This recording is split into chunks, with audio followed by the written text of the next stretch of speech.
Alright, is this working or no? It should be.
Okay, so let's try this and hopefully it is working right now.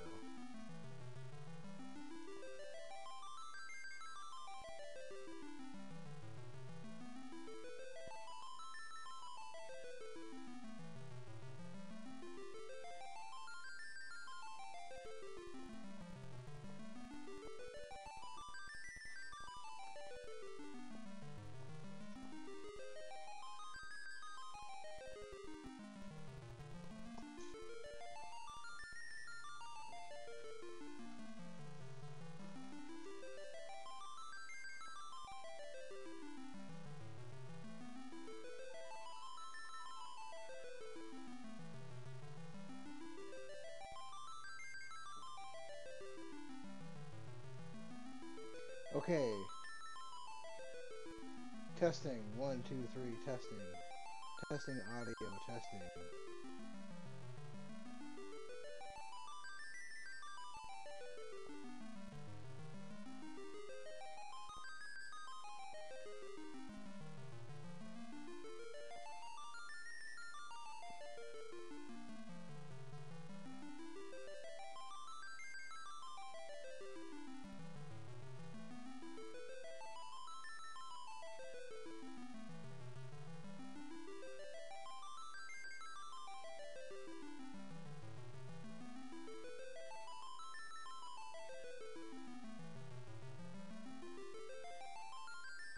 Testing. 1, 2, 3, testing audio, testing.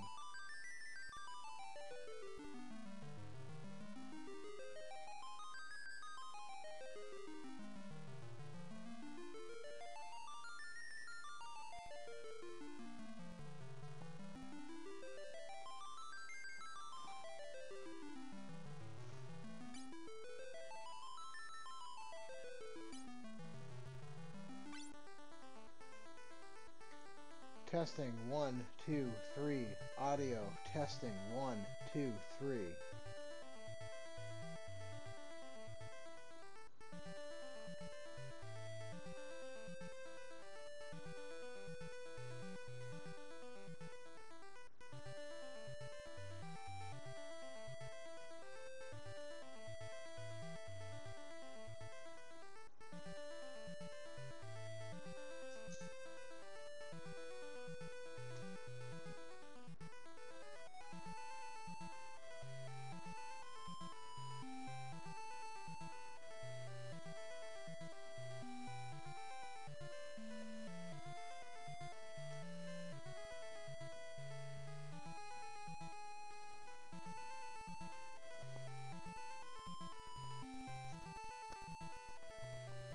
Fuck.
Testing. 1, 2, 3. Testing. Audio. 1, 2, 3.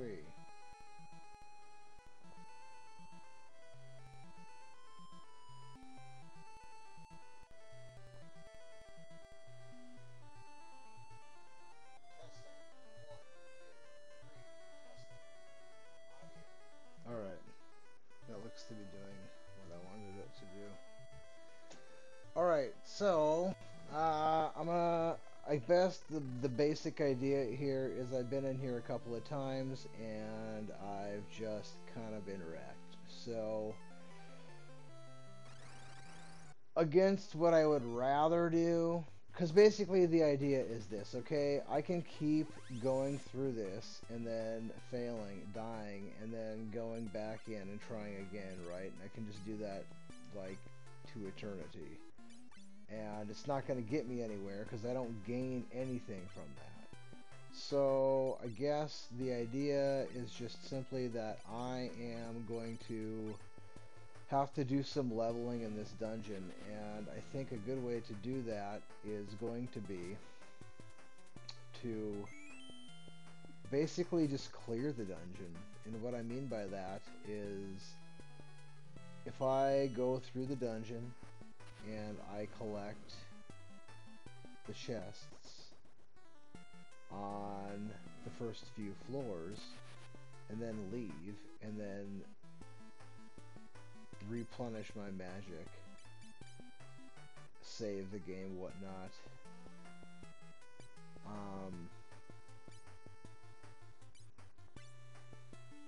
you know, I think that's my best chance here, because I got to the final boss last time, and I mean, I just absolutely got completely decimated. I had no chance, right? He just completely killed me.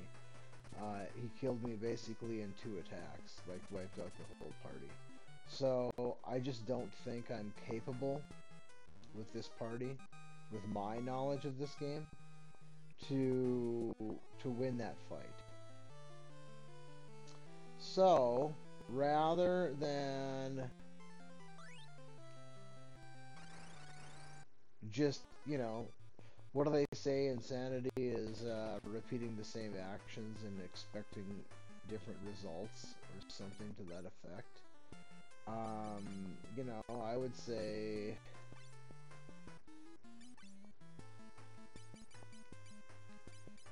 that's basically what I've been doing. Only, you know, I was just kind of feeling this place out. You know, I've never played this game before. I don't know anything about it going into it.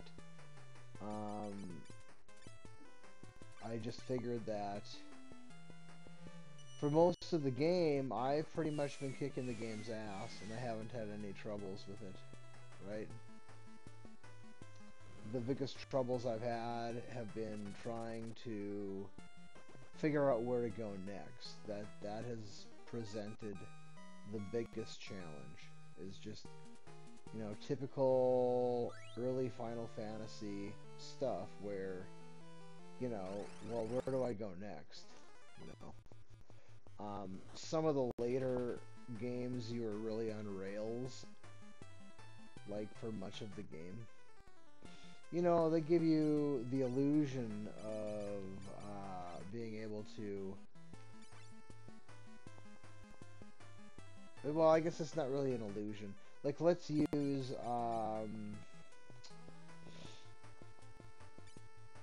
Final Fantasy VI, for example.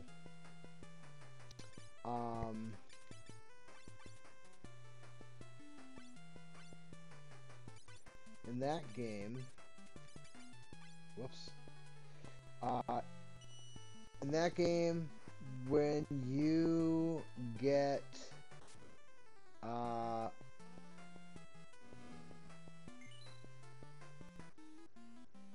get so far into the game, you are allowed a... I wonder what that does, if that eliminates any kind of magic. Well, it must be like Dispel, or, yeah, Dispel, I guess, right?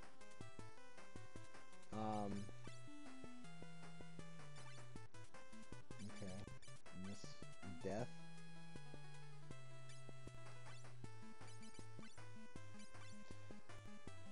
So you get the airship, right? The airship becomes available. Okay. Well, yes, that's true. The first time you get access to the airship, you have the airship, and you can go places. You know, I don't understand what I'm supposed to do there. Like, am I supposed to enter a command when he shows up on the screen? Do I do nothing? Odin seems to be. It feels like it should hit a lot more than it does.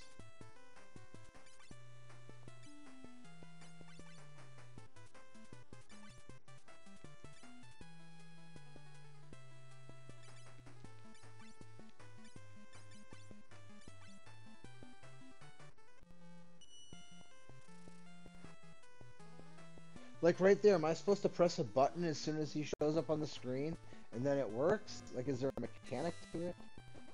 I would guess that the book would have come with an instruction manual, and you know this is from like 1990, right? So you would figure that the book would come with an instruction manual, and you know the mechanics of the game would have been, you know, more than likely explained pretty well. Maybe not everything, but you know the basic mechanics of the game. I would guess. So, like, what spells do, for example? Like, some of the stuff I can just deduce.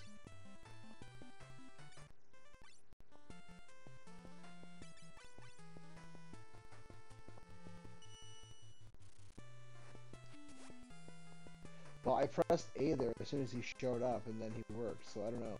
But I've tried that before, and it didn't seem to make any difference. Like, maybe you can't button mash it, maybe you just have to press A when you see it? I don't know. I'm trying to grasp at straws here. Ooh, see, like, this is one of the worst formations you can encounter, because they can do, like, you know, 1,600 damage in one round, just the three of them. That's a lot.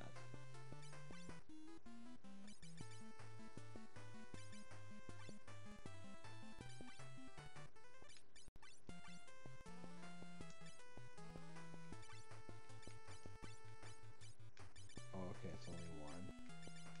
Really? Okay. How about drain? Is that just one? Yeah, okay. How about kill?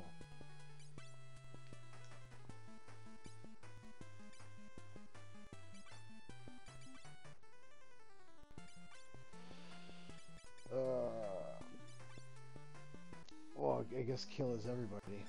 Or it's random? I don't know. I haven't, it's been a while since I played last, and I don't really remember, you know, like, I've played a lot of Final Fantasy games, so the stuff that, you know, is um, consistent throughout the Final Fantasy franchise, I'm pretty comfortable with. Well, I pressed A again there, too. I feel like that has something to do with it. As soon as he shows up, you just press a button, and then, you know, maybe it improves the odds. I don't know. Because every time I never press any buttons and it works, but I don't know how that works. I suppose it will work every time against non-bosses. They might think it's overpowered, but that's kind of what Odin is, right? And these guys, they look like lightning bugs or something. I don't know. Which means you should probably not use lightning, but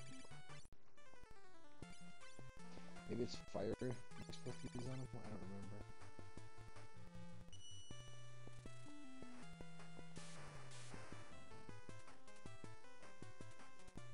Oh, that's not bad.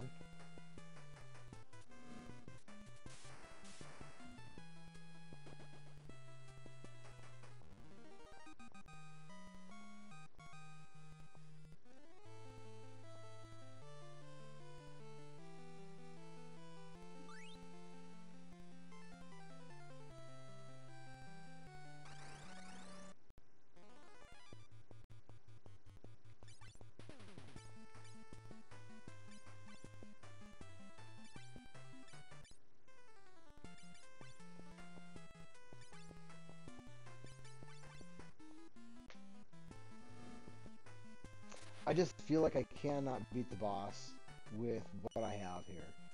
And I don't know where the level 10 spells are. I don't have any level 10 spells. Never played the game before. Don't know anything about the game. So, you know, you think I would have come across one of them, you know? Like, I don't even remember there being a hint as to where. Like, somebody said something about Bahamut, but I don't recall them. Well, you know,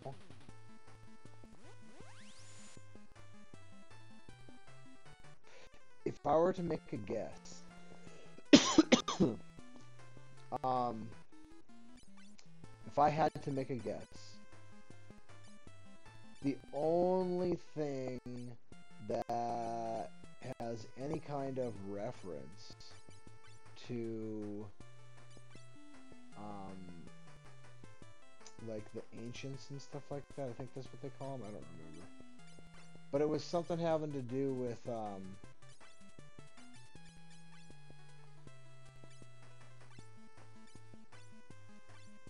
I thought they said something about Bahamut.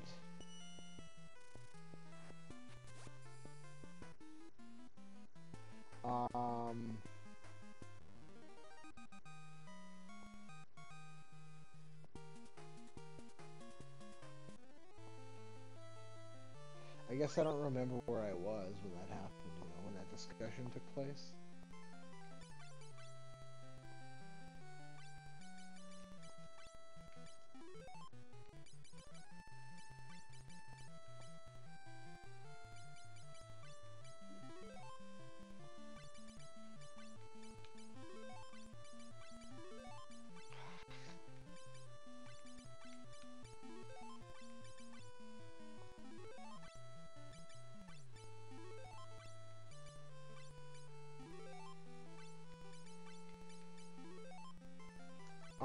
I kind of remember I think I kind of remember the guy in the town, maybe a little bit,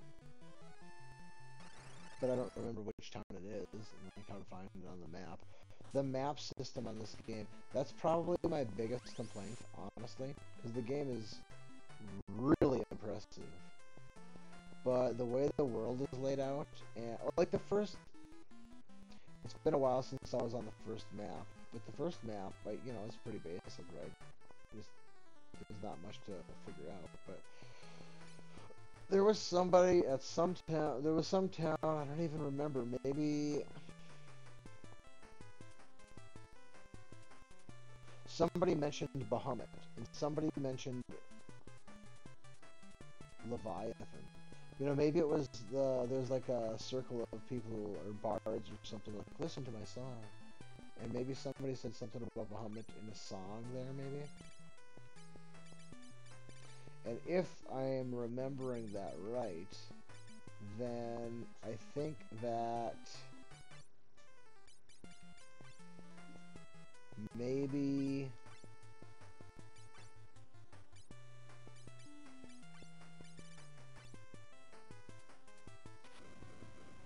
the hint could have been something pertaining to the ancients, and the only thing that I can think of that is anything that has any other connection to the ancients would have been, what the hell's the name of the place? I don't remember.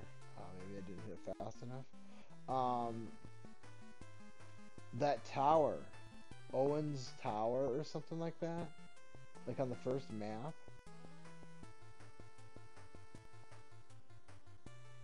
But that would be a lot of assumptions as it pertains to me remembering something, maybe, that I don't have. I haven't played this game now for like a week, so that's just kind of made what's going on a little bit fuzzy. I mean, I know where I'm at. I'm at what I believe to be the final boss. Or the final, like, dungeon or whatever. But I haven't found any of that level 10 shit. So maybe there's another map yet. maybe. Like a small map, like they did like at the end of Final Fantasy 4, where you go to the moon. Is that right?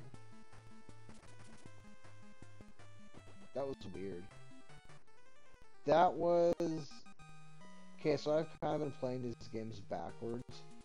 Um, the first Final Fantasy game I ever played was Final Fantasy. Well, it was on the Super Nintendo, and it was called Final Fantasy 3. And I played that game, oh, I don't know, as a teenager, I suppose. And, or maybe it was even older than that. I don't honestly remember the first time I played that game. But odds are, I was still living at home, you know, junior high, high school age.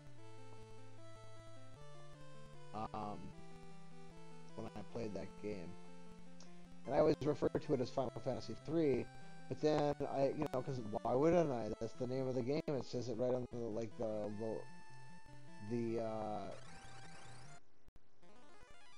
first screen of the game, right? It says in Roman numerals, Final Fantasy 3. But then I met this one dude who, see, like, I guess I don't remember having a whole lot of friends that had PlayStation when I was a kid. Like, everybody that I hung out with kind of had, like, Nintendo stuff. Nintendo, Super Nintendo. Some people had N64. I had N64. I guess, I do remember a couple people having, like, the first PlayStation. Like, when I was in high school and shit. But, you know, I just don't remember spending a lot of time at anyone's place that played a lot of PlayStation. When I played video games with people, it was usually a Nintendo. Well, I guess my one friend did have a PlayStation. I do remember. Yeah, we played Madden on his PlayStation. But I don't think he ever... The only RPG I ever remember him playing was a game called Parasite Eve. He got, like, totally into that game. And I don't ever remember him ever playing any other RPG ever, except for that one. But he enjoyed that one. And I never played it because I never had a PlayStation, right? I had Nintendo, Super Nintendo, Nintendo 64, and then,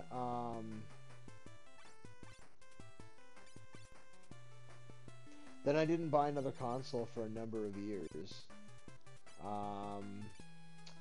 There were a handful of games that I owned on N64 that I played the shit out of.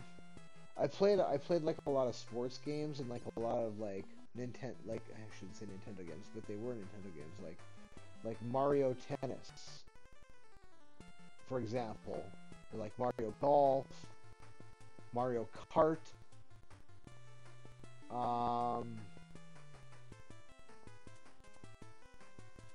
GoldenEye 007. That was probably the reason I bought an N64. Maybe, I don't remember, or maybe yeah, I don't really remember. I have memories that don't make a lot of sense. I seem to have a memory of buying an N64, and the first game I bought was NBA Hang Time. And I seem to remember paying $80 for that game. And that was back, like, when I was in high school, right? So that was a lot of freaking money, dude. For me, at that time. But I think there were only, like, 2 or 3 or 4 or 5 games available at that time. Like, I think I bought it when it first came out. And there was, like, NBA Hang Time. There was a game I think called Pilot Wings. There was a game I think called Wave Racer. There was Mario 64, but I think that came with the console. I'm sure there were other games, but where I lived, I don't. There was a KB toy store in one of the malls, and they sold stuff like that. And I remember there being a very, very, very limited options for games, and I went with NBA Hang Time, which I played the shit out of. Honestly, I played a lot of that game.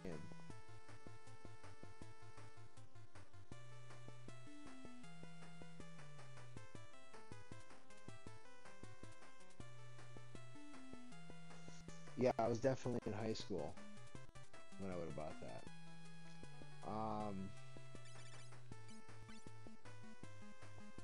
Wait, let's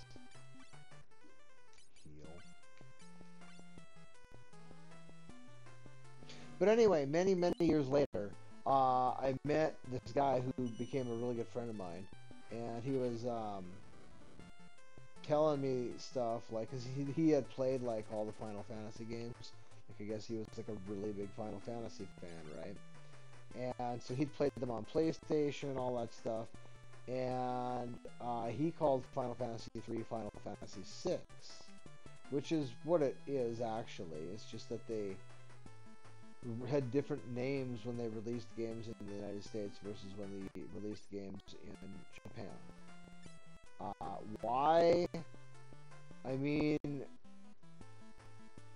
I guess I understand the marketing side of it, but in retrospect, I think it would have been best if they just simply didn't do that and just called it what it was, and people would have accepted that, you know.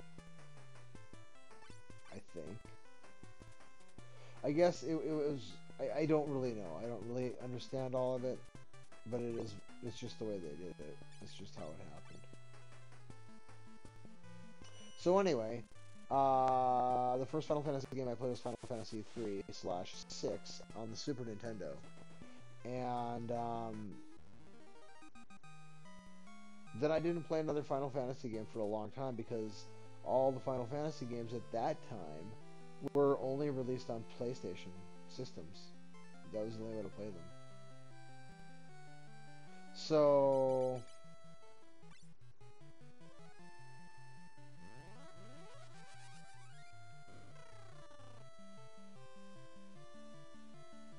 that was just, that was not an option for me.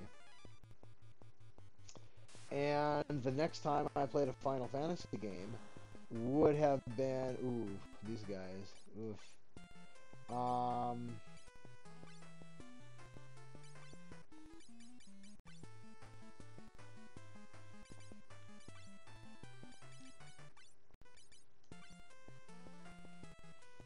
Probably right around the turn of the century.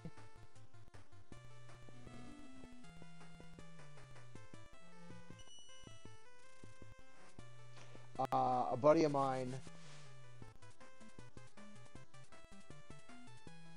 like, okay, so at that point in my life, I had this apartment that was kind of like, I guess you could call it kind of like a party type house. I don't know, however you want to call it. I mean, I was like 22 years old at that time, 23 maybe. Anyway, college age, right? And so, I like to have a good time and stuff. Definitely back then, I liked to have a good time. I've mellowed out over time, but I used to have, normal, early 20s type,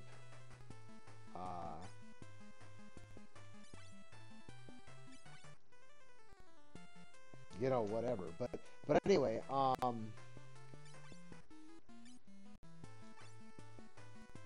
a lot of people used to come over and hang out at my house. Oh well, that's it. Crap. No, I don't want that.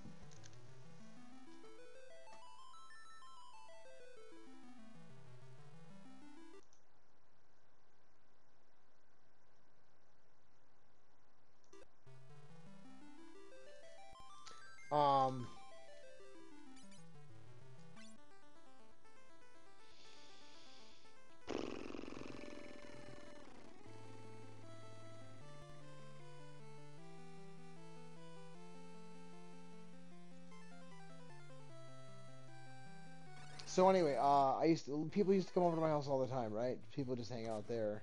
It was just kind of the people in like my sphere of people that I hung out with a lot of times would just kind of come over. Friends of mine would come over, friends of friends would come over. It was just kind of a place where a lot of people came and hang out, right? And this one dude who was part of like our group of people, um, he had both an Xbox and a PlayStation 2. And he brought them both over, and he left them there for like a year, year and a half. I don't know, it was a long ass time.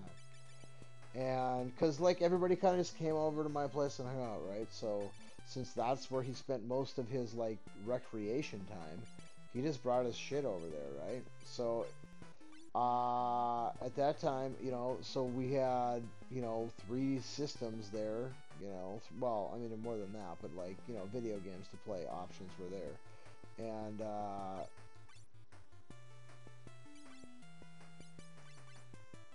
I played Final Fantasy X. He had Final Fantasy X. And I played that game. Damn it, I forgot. I do think if I press the A button, it does impact that, because it just sure seems that way.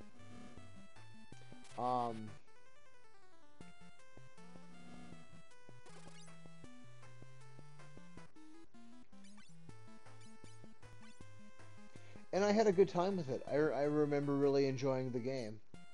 Um, I'm sure I was like very overpowered when I got to the boss by,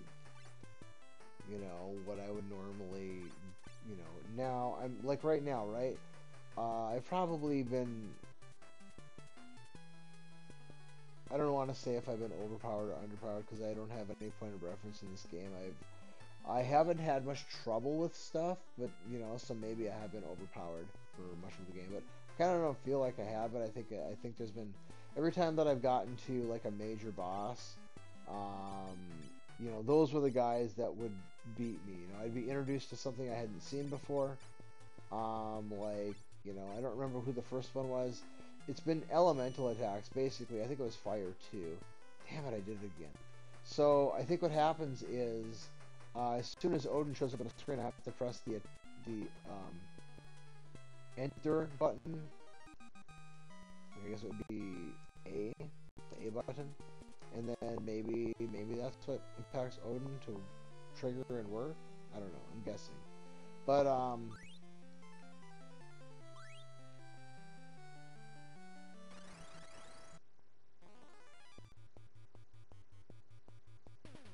I guess I can't say if I've been overpowered or underpowered because I really don't know. I don't have any point of reference. I would say probably I'm underpowered just because how I've played this game is I've just simply used the whole game basically.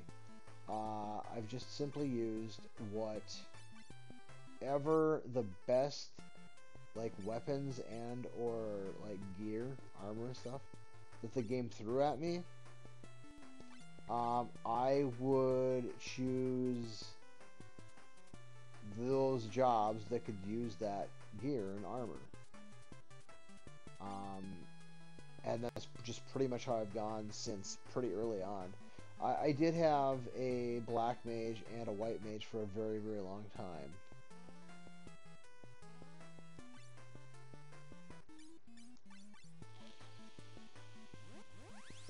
In fact, I probably had a white mage for maybe the entire game. I guess I'd have to go look at my first, like, part number 1 of the video series and see if that's actually what happened. But I didn't really have any troubles. The only troubles I really had was trying to figure out where to go next. That was, like, the main thing. That kind of haunted me a little bit, because I just wasn't sure where to go at different times. It took me a while to figure out how to advance. It got kind of frustrating at times. But, that's classic Final Fantasy. That's one of the staples of the franchise, I would say. Just simply that. What makes them one of the things that makes the game challenging, especially the earlier ones, the first time you play it, is that you just simply don't know where to go sometimes. There's not a lot of obvious hints sometimes, and so it can be difficult to figure out, where you're supposed to go to advance the story. Um, and then if you really enjoy the game and you play it multiple times, those things become second nature, and then the game becomes far more simple and easy. Um,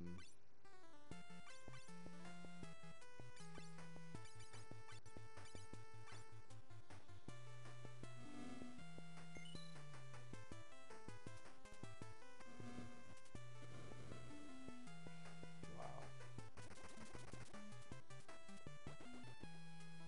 Like Final Fantasy 3 or 6, I guess, for Super Nintendo. 3 on Super Nintendo, 6 on Sony. It's the one with Kefka. That one, I played it so many times. Those little things that would normally be like, okay, where do I go next on a first playthrough? I just know them. I don't even think about it. So, things like that are lost once you played the game, enough to remember, where stuff is and what you're supposed to do next. But in this game, it was a struggle for me. In some of the later games, I mean, like Final Fantasy X, for example, I mean, you're pretty much on rails the entire game. You can backtrack, you know. Once you get far enough, you can fast travel. But while you're going through the game, you're pretty much on rails with very, very, very, very minor deviation. I mean, there might be like you get to Kilka Woods or Kilka Forest, whatever they call it. It's not just like one path through the woods to get to the temple. You have options, but you know, it's not that big of a dungeon. I mean, I guess technically that's what you would call that forest to be. It's a dungeon, and at the end of it is a puzzle.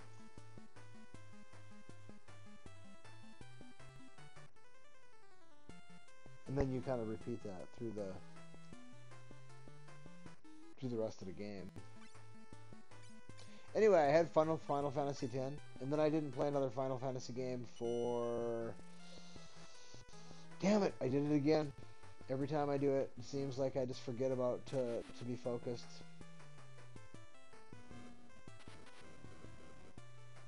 The next Final Fantasy game after that I played was Final Fantasy VII Ultima Edition. That same friend of mine that I made that had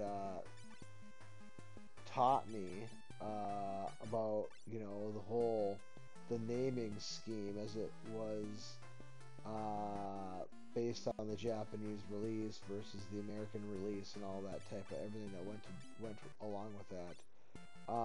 He was able to give me a copy of that Ultimate Edition, and so I played that on my computer, and I had a lot of fun. That was fun. In fact, I played that game multiple times on my computer.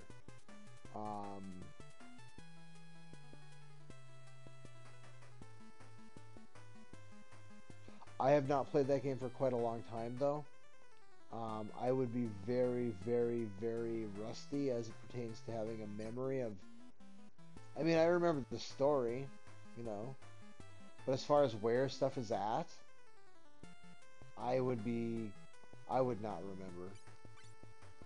I would be completely, like, I don't remember at all where shit's at. It's been,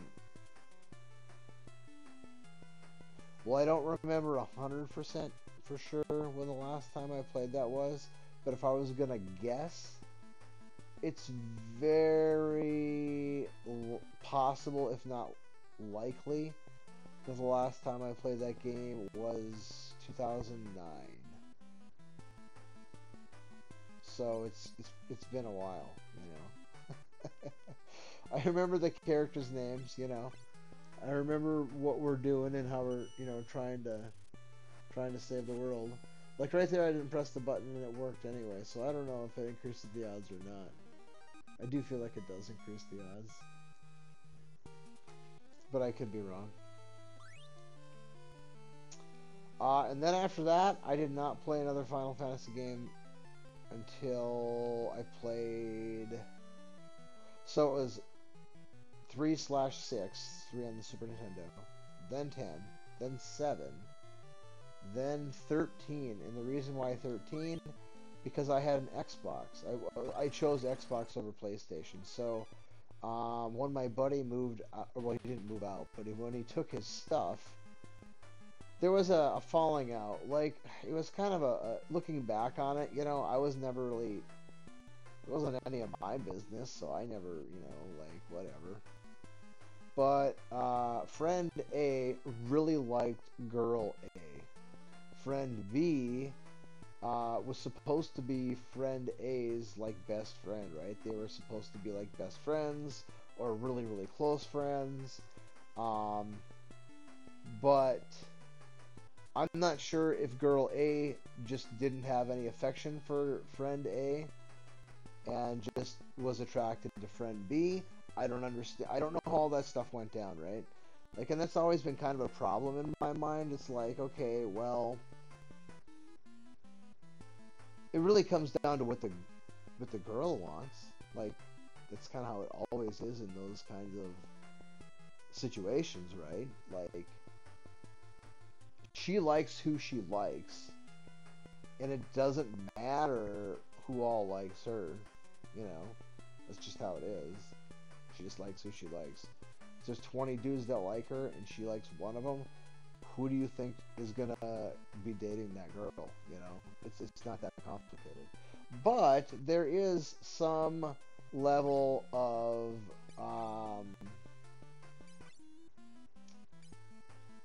I guess now that I'm older and I've been through more things in my life, and I can look at things from a more rational, less emotional perspective, and it's easy me being separated from the situation too, right? Because I'm not part of the situation, so it's obvious, very easy to make this judgment. Putting myself in the situation, that's a little bit different, but I think,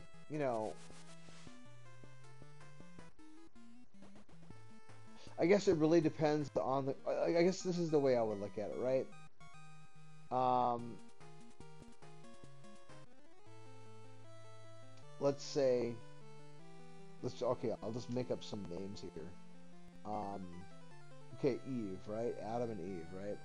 So you got Adam and you got Eve, and then you got Cain. Okay, so Adam really digs Eve. And Cain, I mean, obviously Eve is attractive, so, I mean, it's not like he's, like, really going after her or something, but, whatever, she's attractive. But Eve really digs Cain, right? So, but Adam and Cain are, like, best friends, right? So, what probably Cain should do is just nothing. He should not pursue Eve. His friend really likes her. He likes her a lot. Maybe even he thinks he loves her, right? Because he's young and stupid. And it doesn't work that way, I don't really think you fall in love, head over heels in love, with someone who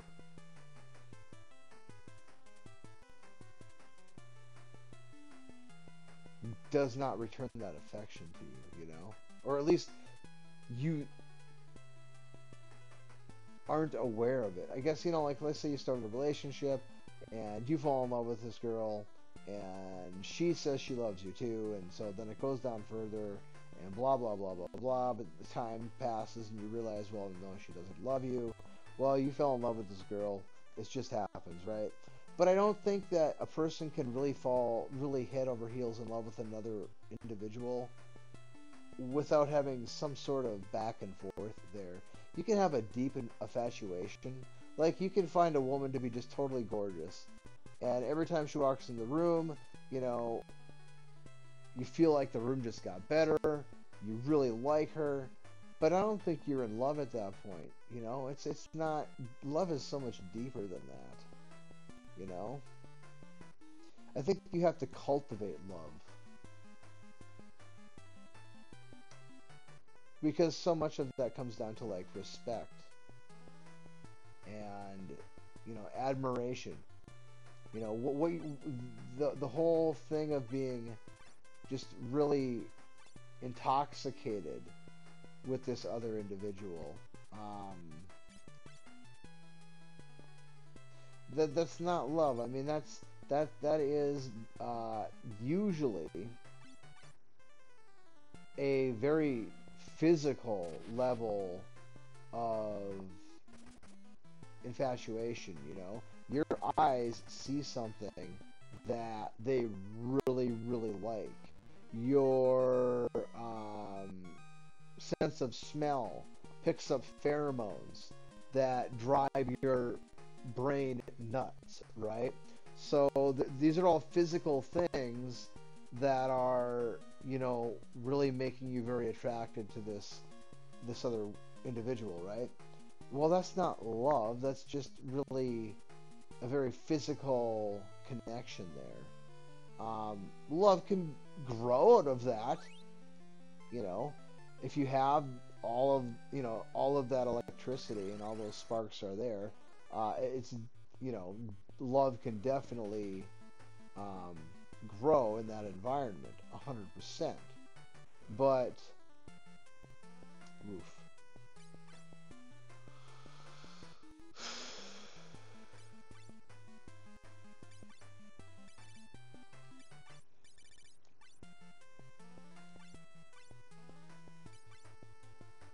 But that in and of itself, that's not love.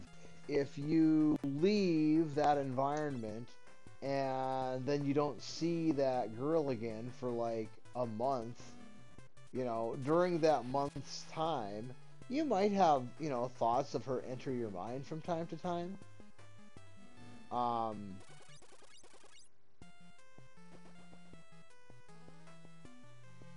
oof. And wow, that was nice. And stuff like that, right? You might think of her, she might enter your mind from time to time as you're going through your just day-to-day life. But the longer that you go without having some kind of connection with that woman, that's just gonna fade in your mind. You're not gonna, so long as you're not constantly being reminded of this woman and your physical connection, um, it's just gonna become, it's just gonna kind of just fade away into the past, right? Like, I can think of one woman in particular. Um, we always had sparks, but every time that like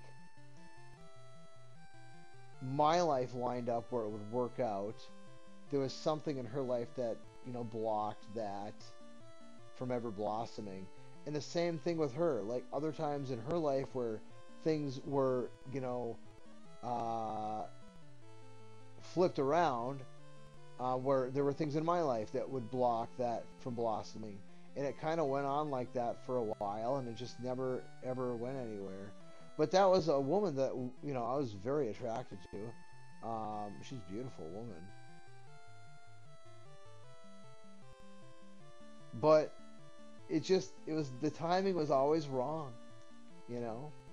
We used to hang out quite a bit for a while there. I mean, I did meet her at a job. I worked with her when I was like, 20, 21, 20, yeah, something like that, 20 and 21 maybe, something like that. I'm not sure. I don't think I was old enough to buy my own beer yet when we first started working together. But you know, we kind of just separated apart our own ways, and then reconnected later on, maybe sometime in our mid 20s, and I don't know. It was just one of those things, right? But it's not like that was a woman that I could have fallen in love with. I could have. That could have happened. Under the right circumstances. That if we would have nurtured, um, the man. I'm probably not going to make this here. If we had nurtured, the beginnings of what could have been something, who knows where that would have gone? It just never happened, right? But I don't even. The last time I thought of her, it's been a long time, very, very long time. Every now and again, something will cross my path that triggers a memory that.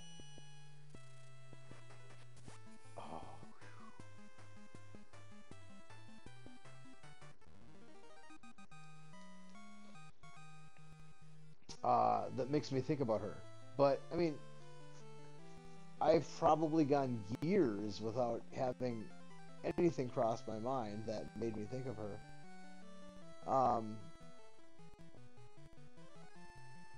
So anyway, I guess the point that I'm making is that that physical aspect of things isn't love. It's I don't even want to call it lust because lust is more of a guttural desire. It's not entirely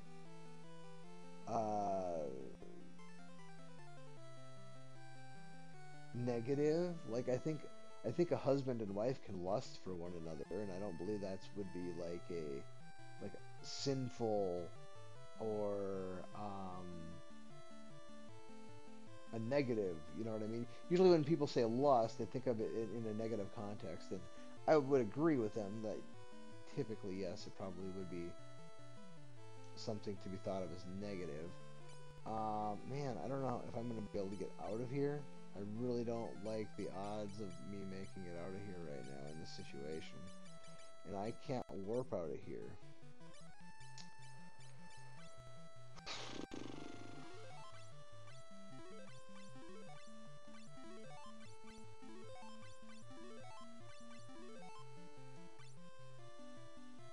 But I'm going to try and get out.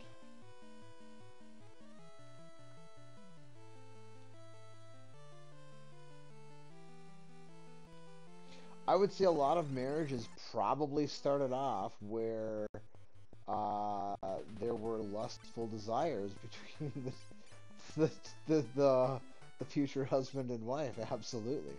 But I don't think a lot of people marry someone just because well, I guess I don't know. Just because a woman's good in the sack doesn't mean you want to marry her. I mean,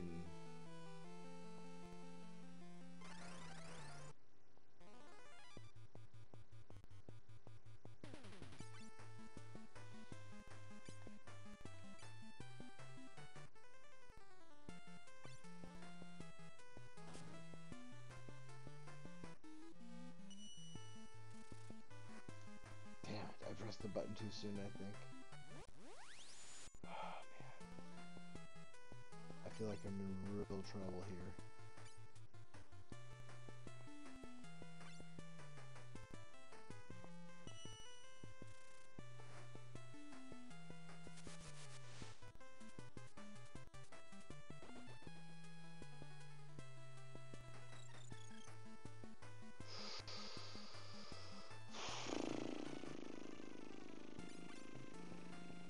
Oh, man, what the fuck? Titan, I gotta use Titan, I guess. So anyway, right. So I mean, it's not. I don't really believe in the whole like love at first sight thing. I don't know that that's a thing that can happen. Oh man, that sucks ass, dude. Now again,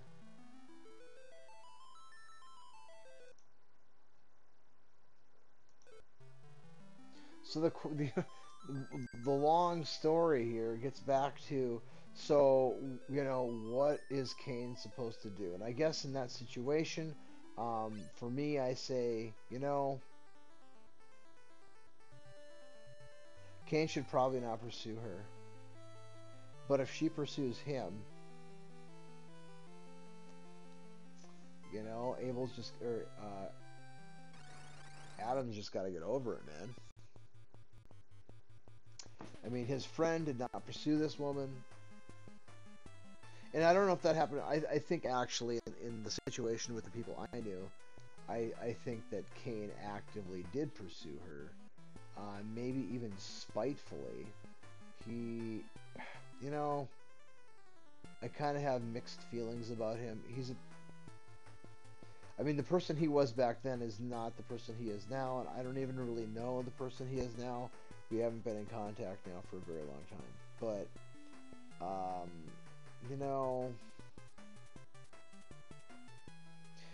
well, either way, it didn't work out. In the long run, it did not work out. And he was, oh man, looking back on that, that was, oof, man. She ripped him apart. I mean, for a long time it was good. Everything was all good. Everything was very good for, a long time. I'm surprised he didn't marry her. But probably because he never asked her to, eventually I guess I don't know all the details. It's none of my business, but she ended up cheating on him, and leaving him, basically. So, if he did have any malicious intent when he ended up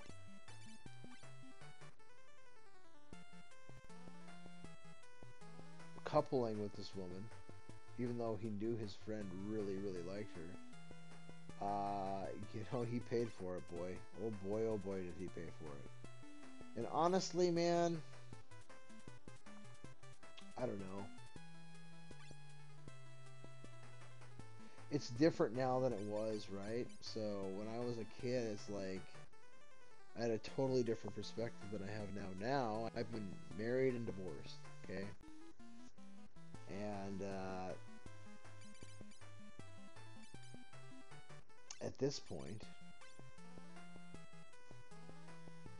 I would rather be alone and content with my life and not have to deal with any pain and heartache, not have to deal with any nagging and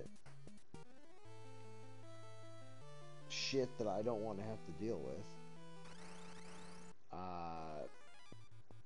I'm fine with being able to do what I want when it's my day off instead of what somebody else wants. I like that on the holidays I get to go where I want or stay where I want. I don't have to go where somebody else wants or stay where somebody else wants. Those are all really positive things. I'm fine with that. Like, I would rather keep things that way and just live out my life in that kind of environment than to go through another divorce. I'll tell you that. Absolutely. That was terrible.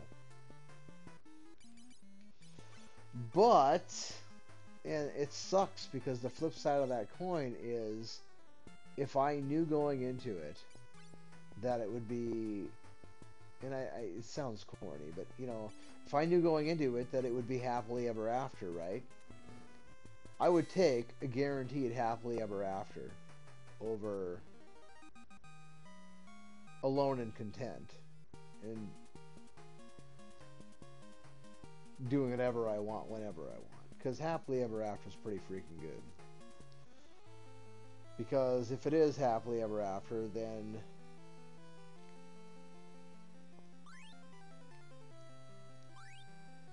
it's happily ever after. You know, you're not getting the short end of the stick because you're both pouring your whole self the into the marriage, right? Into the so I mean the marriage is really, think about it like, you know, there is you're a vessel, your wife is a vessel, and then the marriage is a vessel. And if both of you pour your whole self into the vessel of the marriage and keep very, very little of yourself out of that vessel, because you got to keep a little bit, because, you know, you are still an individual. You know, maybe you like watching football and maybe she doesn't. And maybe she likes doing something that you just don't. You shouldn't have to just never be able to enjoy those things just because your spouse doesn't like them. You know, she can do the thing that you don't like and she doesn't have to involve you in it, and vice versa. So, you know, there's going to be some things that you leave out of the vessel of the marriage that just don't serve any good purpose in it. But for the most part, you're both pouring your whole self into the vessel of the marriage. If you're in that spot and, you know, neither one of you is being selfish, I think that's probably one of the biggest, if not the single biggest killer of marriages, is selfishness. Honestly, you know, it probably starts off super, super small. Like something so small. Like, you know what? I know you don't like mushrooms and olives on your pizza, but I do. And I haven't eaten that shit in 2 years because we've been dating. And you know what? I don't care that you like them anymore. I'm going to order them because I'm sick of it. But that's not a really good example because you can always make like half and half pizza, right? You can order pizza half and half. That's not usually a problem. But that would be an example of, you know what? I'm buying this thing and I don't care if she likes it or not. I want it. Whatever it might be. Something simple. Something big. Whatever. But when you start making those small steps towards selfishness, they stack. Selfishness stacks. And once you have a big stack of selfishness, you find that you've taken a whole hell of a lot out of your marriage vessel and put it back into the you vessel. And if a person ever finds that there's more in the you vessel than there is in the us vessel, then, man, that's just not going to last very long, because whoever took that shit out of there, if they don't put it back in and put it back in fast, you know, that marriage vessel is just going to collapse. And I think sometimes what happens is one person takes a little bit out, then the other person's like, well, you took some out, so I'm going to take some out. And then they get into this, like, arms race about who's taking out the most, and you know what I mean? And, you know, once that avalanche has started, it's pretty much not going to stop. It would have to be caught very, very early, very, very early, before too much damage had been done. Damn it, I do that all the time when I'm talking, and I don't even know for sure if that's the case. I think it's the case though. I think I have to press a button when he shows up, and then it works, or it increases the odds like hugely.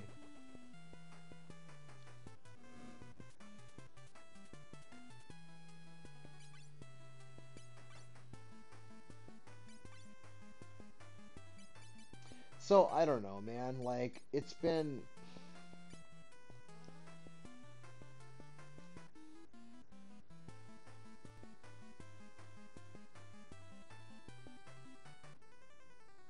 like 5 years since my divorce. And, you know, it was really hard on me the first 2 years. The third year, it was still pretty hard on me. But by the end of the third year, you know, it was far enough separation that I guess, looking back on it, I was ready to just wash my hands of the whole thing, and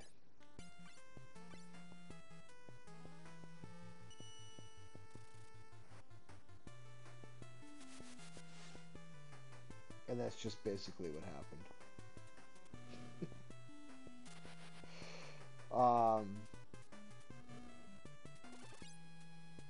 But, you know,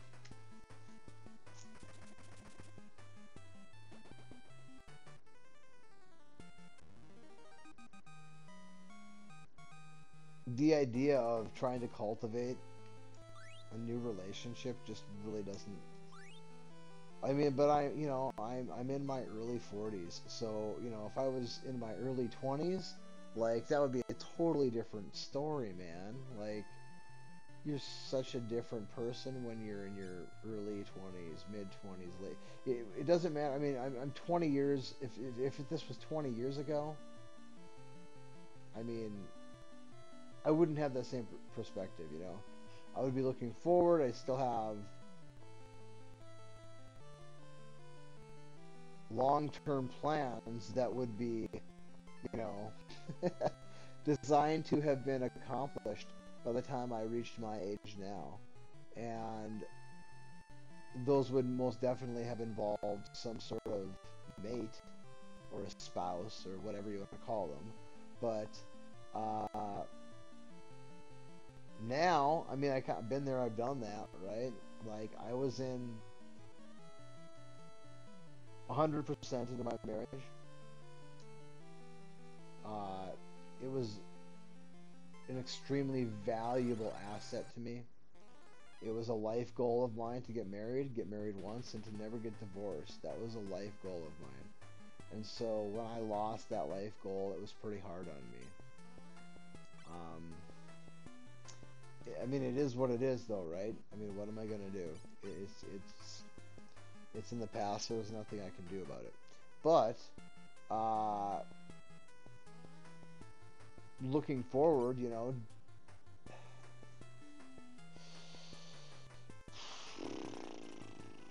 I just don't know how willing I am to make any kind of investments into cultivating a new relationship. I don't know that I want to make the financial investments. I don't know that I want to make emotional investments. I mean, I like the idea of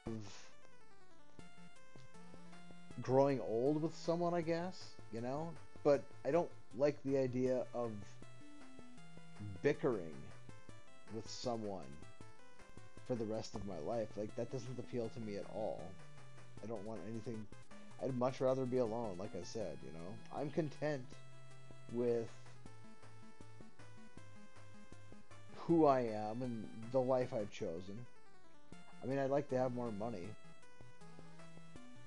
but I make what I make now because I chose to leave the job I had, I guess, I don't know, about a year and a half ago. I left in November of 21. November of 21, I left the job that paid me pretty well. But I just couldn't do it anymore, so I make less than I did. I still get by. I would like to have more money, obviously. That would make life more enjoyable. Definitely. I mean, obviously. Life's challenging when you have financial restrictions on your life, and I mean, just about everybody lives that way, but some people are blessed and they don't have those restrictions placed upon them. I mean, I don't have anything against those people. I've just never been that fortunate.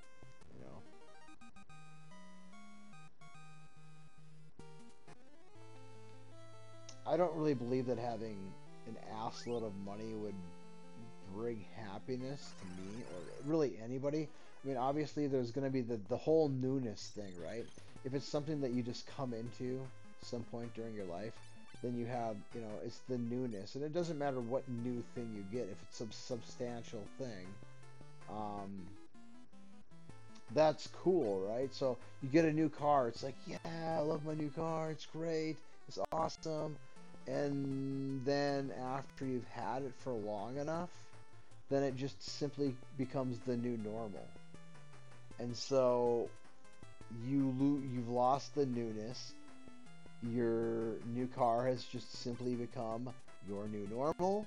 And then, you know, if you have to go back, you know, take a step back for some reason, you know, then it becomes more difficult to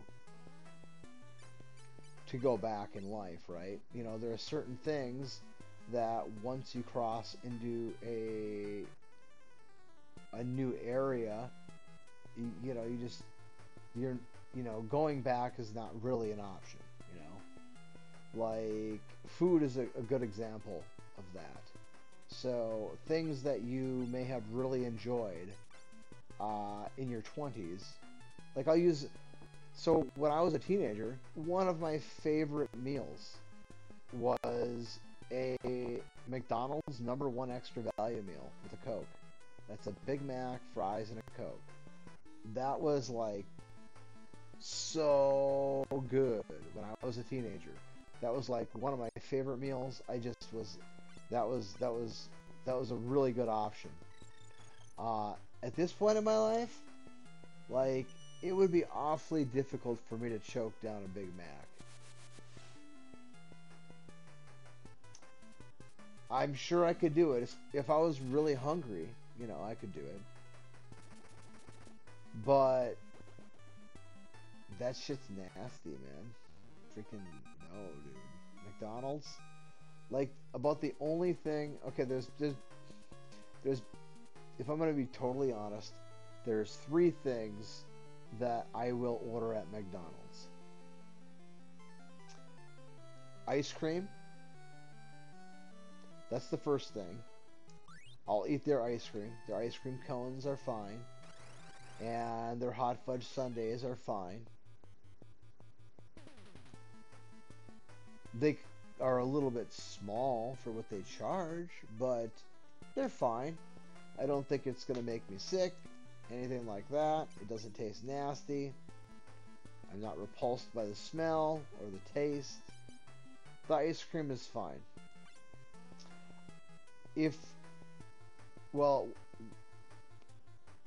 I'm usually not a breakfast guy, but if I am going to eat a breakfast, and it's kind of stupid because they don't have on the menu what I would order, I'd have to order something else, and then they would just take stuff off. But I'll order, basically all I want is an English muffin with an egg and some butter, right? That's pretty basic. There's not much McDonald's going on there, right? It's an English muffin with butter on it and an egg. That I'll do. I don't want the sausage on there. Their sausage is nasty. It's probably not even fit for dogs to eat. And I don't like their cheese. I don't like American cheese in general. It's just nasty. It's not good. It's nasty.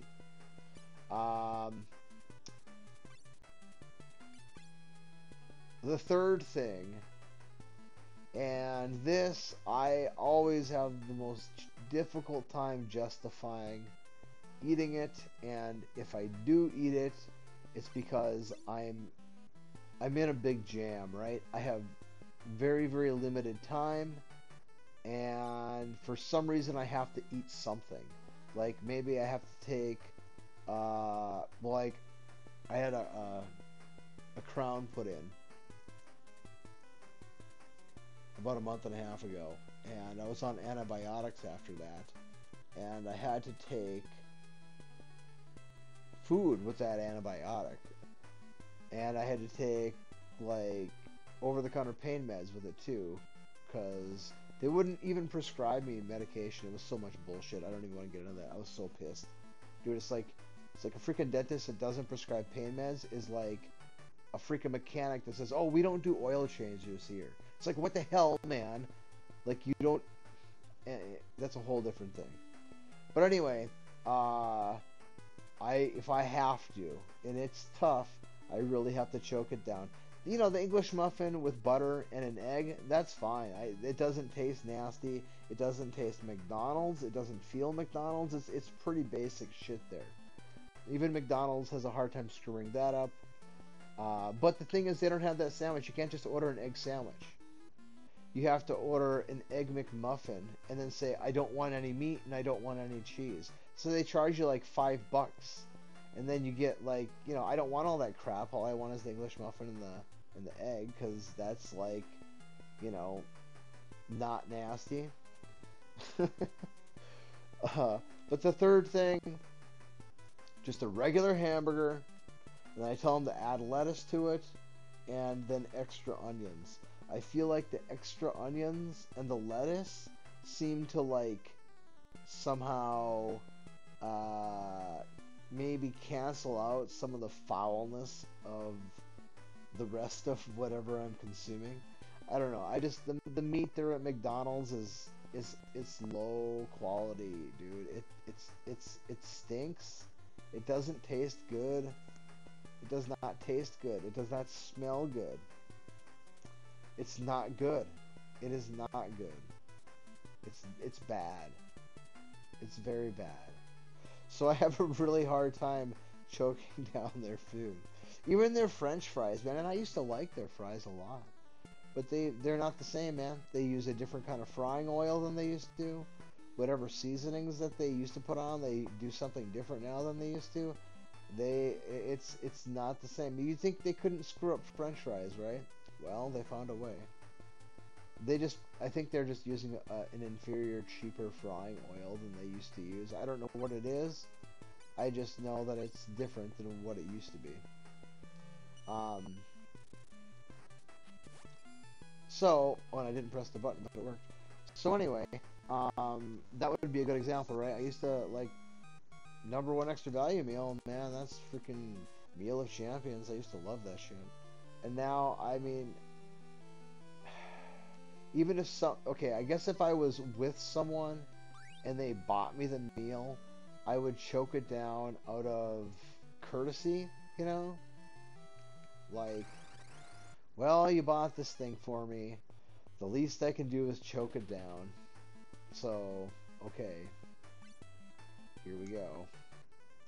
But going and actually buying a Big Mac or a Big Mac extra value meal, like, that's just very, very, very not likely to happen. Why? Well, because my taste in food has changed. As I've gotten older, I've been exposed to better food, higher quality food. Plus, I don't know, I'm kind of a weird person. I feel like my cravings as it pertains to food often correlate with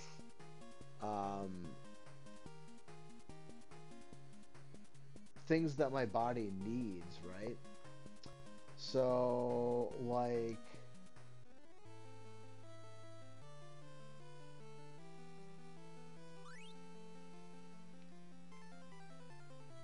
if I've been eating like a heavy diet of I made some stir fry last week, right? Which is like pea pods, shredded carrots, mushrooms, celery, onion, green pepper, some ginger, some olive oil, rice, and some seasoned hamburger. And some seasonings and stuff, right? Spices, stuff like that. And it's pretty good, right? But it's almost all vegetables. And so if I eat a heavy dose of that for a few days, like, a pizza sounds really good. Why? Well, because I really haven't consumed much fat in the last few days. And so my body is like, hey, You need to give me some of this shit, man. Like, now at the same time, it's probably best if I don't eat any pizza there, because then I'll just like lose, my body will consume some of the fat off of my body, which, you know, I wouldn't mind losing another 10 pounds. That would be cool. That last 10 pounds would be tough to lose, though. That would be tough. The last 10, 15. That would be a tough go.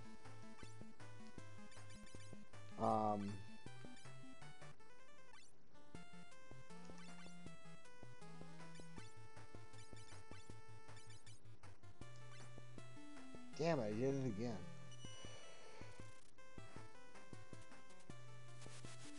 But on the flip side of that, like, you know, I typically try to eat a lot of fresh fruit, but lately, the last couple of weeks, I have not been eating a lot of fresh fruit. So I bet, man, like some raspberries sounds so good right now. Some blueberries or some strawberries. Oh, that sounds like so awesome. Like, I could eat, like, I could put down, like, 3 pints of raspberries right now. Like, no problem, man. I could inhale that shit. That sounds absolutely phenomenal. Or a couple pints of blueberries sounds just amazing right now. Pizza doesn't sound very appealing to me, but I ate pizza earlier today. But when I cooked a little bit of pizza earlier, I cooked a bag of peas with it too. So I do try to, you know, give myself something there, you know.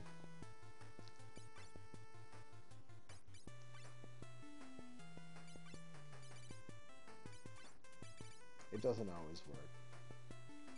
Broccoli. I could totally go for some broccoli right now. I don't really care for raw broccoli, but I do like cooked broccoli a lot. It's good stuff.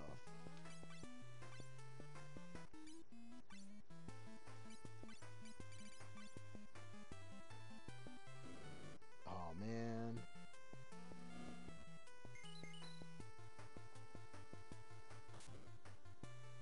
Damn, dude. Gotcha. Bastards. I did press the button there. I don't know if it makes a difference. It sure feels like it, though. It sure feels like it.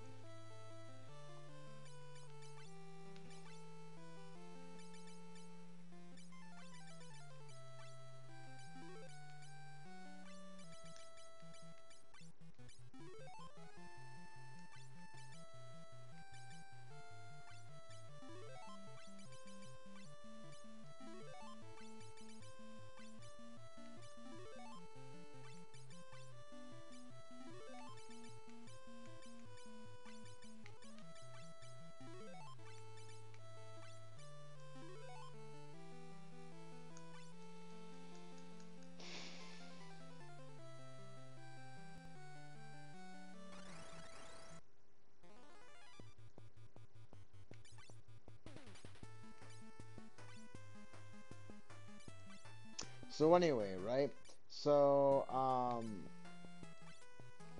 my palate has changed, right, from when I was a teenager till now. And what foods I find to be good are way different. Like, I like to eat a lot of fruits. I like to eat a lot of vegetables. I like good lean meat.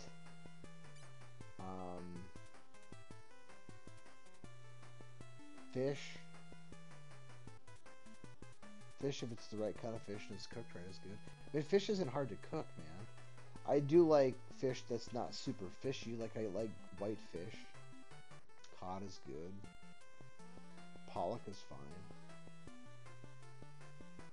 I mean, it's super easy. Just throw it in a pan. Throw some olive oil in there, some lime juice, some garlic, some salt, some pepper, a little bit of parsley. Throw that in the oven for half an hour. It's delicious. Add some broccoli, like on the side. Fantastic. That's a good meal.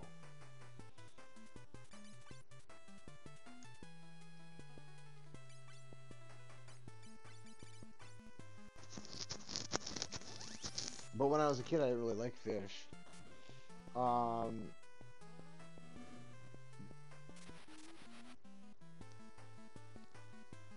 I got a good spaghetti sauce recipe. It's really good. Crap. Didn't press the button.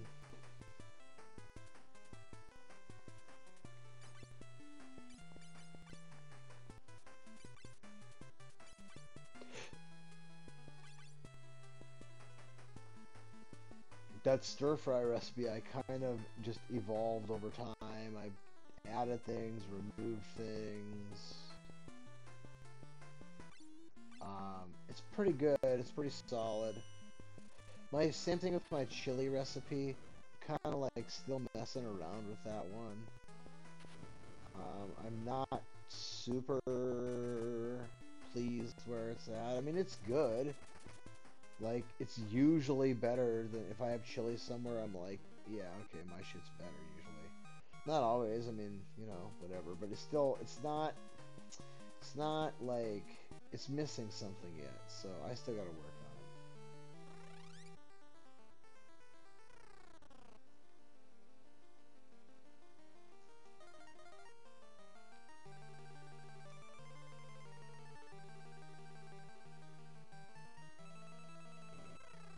I have a good roast recipe. I mean, it's pretty basic, but it's freaking awesome. And honestly, it's better with venison.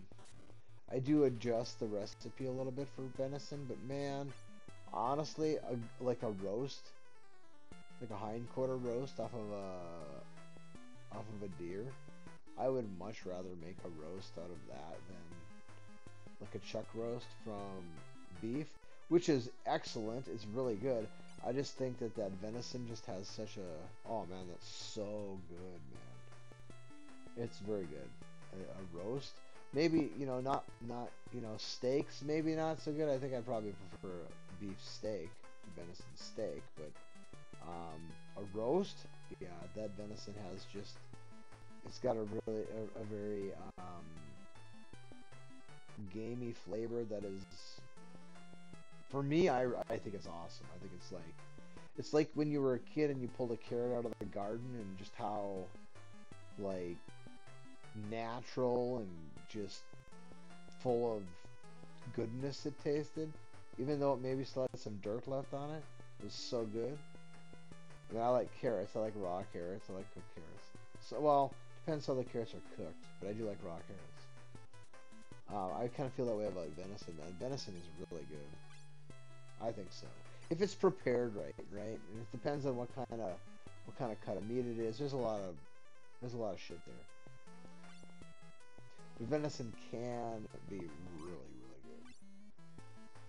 good.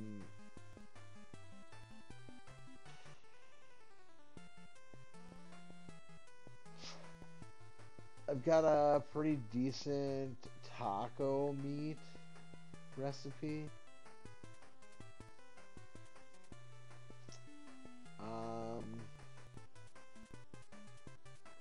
I don't know. I'd have to go look through my recipes. I can't think of all of them off the top of my head.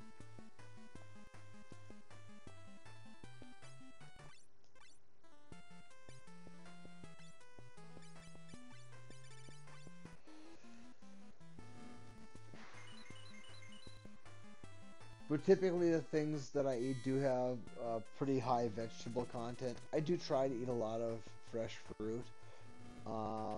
But you know, not that long ago, I hardly ever ate fresh fruit, and I just did not eat that many vegetables. You know, I ate out a lot. Now I cook almost all my food. But as I have done more of that, I've gotten better at cooking. What the hell? Doesn't purify cleanse? I thought it cleansed petrify. Does it not? Oh, poison. Wait. No, no, wait. It's heal. There we go.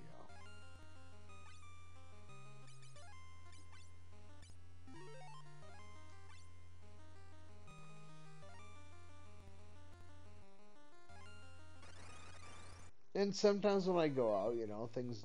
I mean, some restaurants have good stuff. Typically, they're very expensive. You know, if you go to a place that's like a, you know, one of the chain restaurants, you know, you're typically not going to get anything all that good. It's probably something they just threw in the microwave. And even if the recipe was a good recipe, it's probably not as good as something I would have just made at home. If you go to like a local place, you know, odds of them having better food are probably, you know, if it's an established restaurant, they've been around for a while, you know, the menu is maybe a little expensive. Their food's probably solid.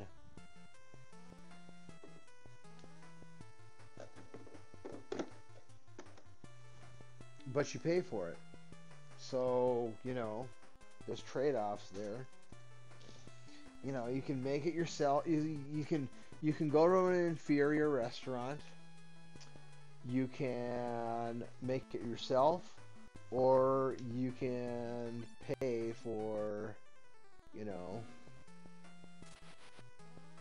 a more expensive meal, but it's probably quite a lot better. Usually, just making it yourself is the way to go, though. I've learned that over time. I have worked at a few restaurants, and one restaurant in particular that I worked at had a kind of an intimidating menu. It was stuff, I was exposed to a lot of things there that I had not been prior. So I learned about some stuff there, and I mean, I wasn't the cook or anything, I just worked there, but I did talk with the cooks a lot. Learned stuff.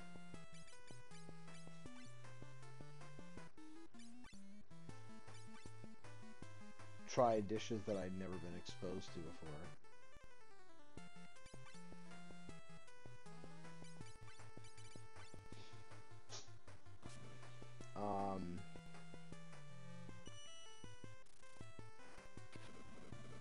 So anyway, you know, once you, with food in particular, you cross kind of a line, you know, you don't want to go back and, you know, going back to the Big Macs and shit like that. It's like,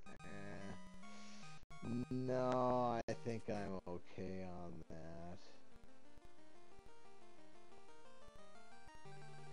If I'm in a jam, I'm far more likely, I hope I'm going the right way here, I think I am. I'm far more likely to just go through a drive-through like McDonald's and order just a hot fudge sundae. Because a hot fudge sundae is good. And, you know, it's not really like,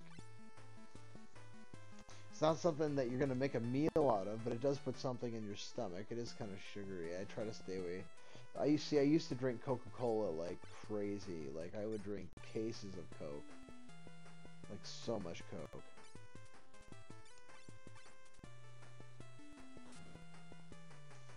But then, sometime in my late 20s, I started drinking coffee. And, I mean, I drink coffee every morning, but I don't drink it throughout the day, you know what I mean? Not very often. Very rarely do I drink it throughout the day anymore. I used to bring coffee with me to work. I don't really do that anymore.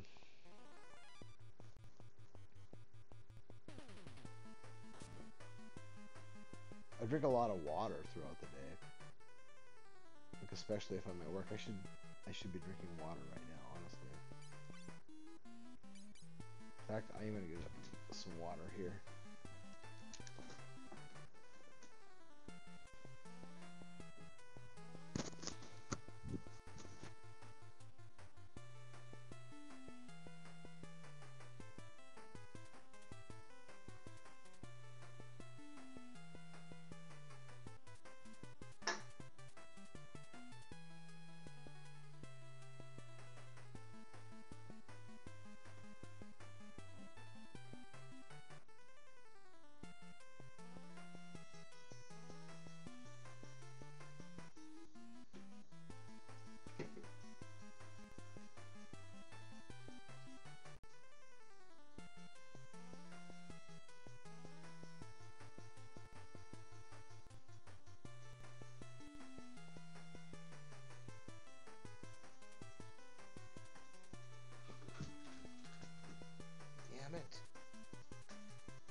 That reminds me, I gotta figure out what the hell am I gonna make to eat tomorrow.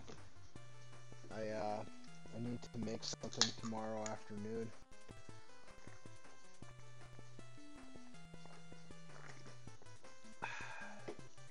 And I'm not sure what that's gonna be.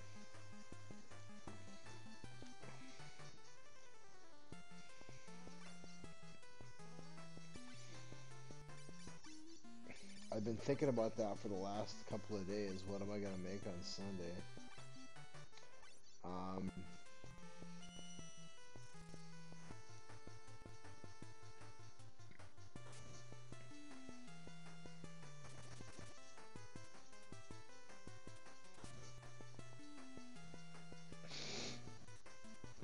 I was thinking maybe chili. I haven't made chili for at least a few weeks.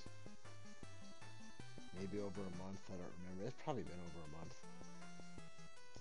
So that wouldn't be too bad. Plus I wanted to try another wrinkle in my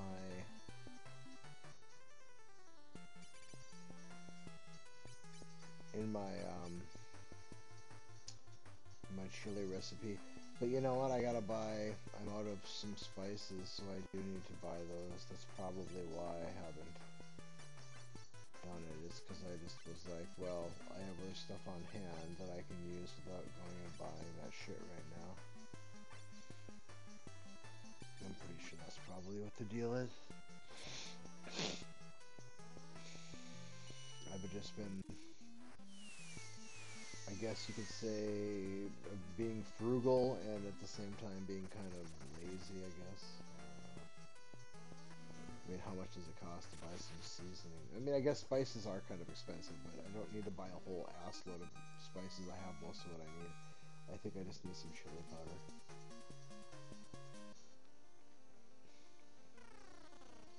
I think I want a chili powder.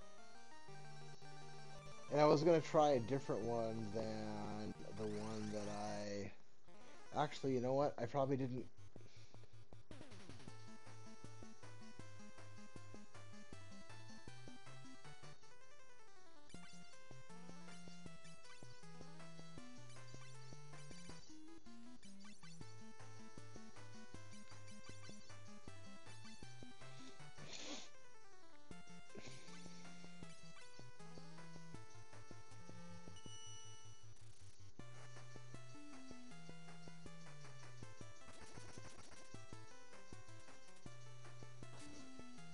There's an audio trigger for that. I wonder if I just use that. Or not trigger, but there's an audio... That's the word I'm looking for.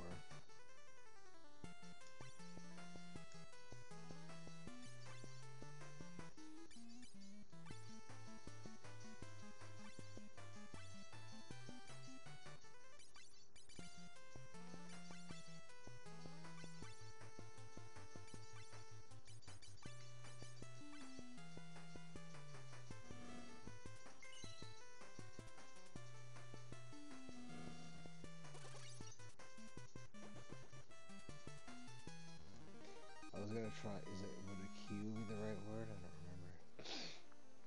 Something, an audio, there is a tell or whatever, I don't know, I can't think of the word I want to use. Cue, I guess, would work.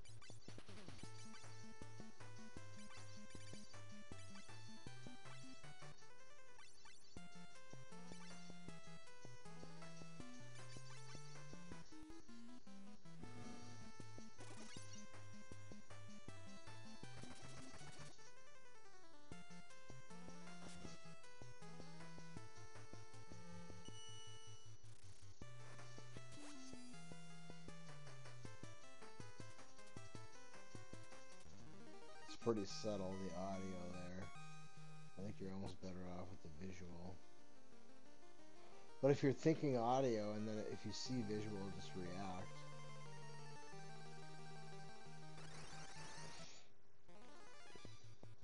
You know, I think I went through this dungeon already and backed out and saved. Just not the second side.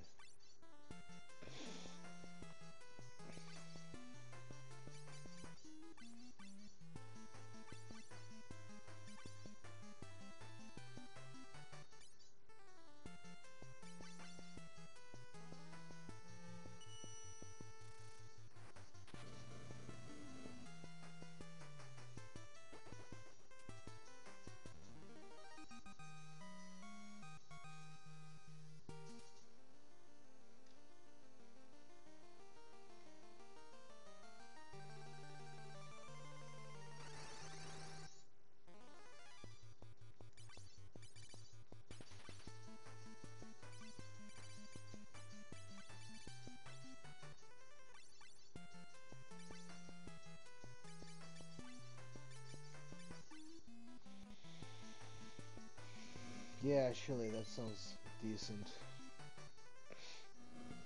That's an idea there.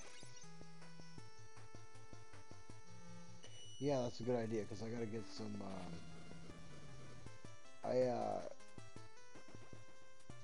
I buy these gallons of filtered water at the grocery store, but I just bring in my own jugs and refill them up. Right? I use the water for coffee, and I am low on my water for coffee. It's not that our tap water is like not good or anything. It's just that, um, a couple years ago, they changed the water treatment plant that they had here. So basically, this is what happened. There's the old water treatment, and then there's the new water treatment. Okay. The old water treatment used a kind of, I don't remember what must be some kind of chlorine, right? So some kind of chlorine treatment that if the water was just left out, right, that chlorine would just evaporate out of the water. So specifically, if you would run it through like a water filter at home, it would get rid of that for sure. But just generally speaking, it didn't have any flavor. It did not have any chlorinated flavor to it. It just tasted like good, clean water, right? But they changed the water treatment plant around here a few years ago. And whatever the hell that they did, they changed the chemical compound. And the chlorine that they use now, it doesn't evaporate out of the water. Like I say, you could take a glass of water, set it out on the counter, and whatever chlorine may have been in there would have just simply evaporated out of the water on its own. The water would have just cleansed itself of that naturally, and that was what they used to use. And as I said, running that through like a Brita filter or any kind of water filter would get rid of that flavor. Like, if it was even there, if you could even taste it, right? Because it would just naturally disappear on its own. The new stuff doesn't do that. There's just this. It's very subtle, obviously, right? It's not like you can taste it, you know. It's very, very, very subtle. But what happened to me was that. So my parents lived on one side of the river. I lived on the other side of the river for, well, all totaled, like, well, my parents lived on one side of the river. When I moved out of their house, I moved to an apartment on the same side of the river as them. But whenever I moved out of that one apartment, 2009, from 2009 until 2000, basically the end of 2017,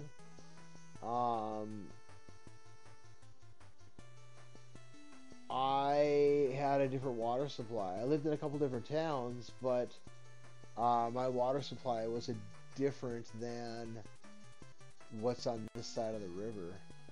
And during that window of time that I didn't live over here, they changed how they treat the water over here.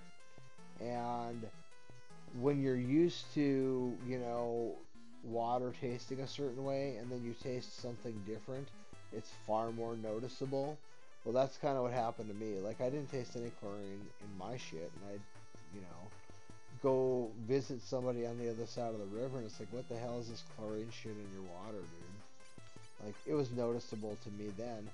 Probably now it would still be, but I'm just, I've probably grown accustomed to it, sadly. But honestly, I don't drink that much tap water. I really don't. It's not that there's anything wrong with the water here. The water here is actually pretty good. We get our water out of the river, but we live up north, and the river flows south. So, you know, there are very few towns or cities, I guess would be the right way to put it. So, you know, if you're living down like in New Orleans, I've never been to New Orleans, but I imagine that the stench is quite foul. And I imagine that the river down there is just putrid because all of the sewage from all the cities all along the river gets dumped back into the river, and it all makes its way all the way down to New Orleans. And so it's not only just the sewage from water treatment plants, but it's runoff from lakes and streams and rain gutters, and all that shit makes its way into the water. So by the time that water gets all the way down to New Orleans, I'm sure it's quite foul. But way up north, up here, that shit's pretty clean, man.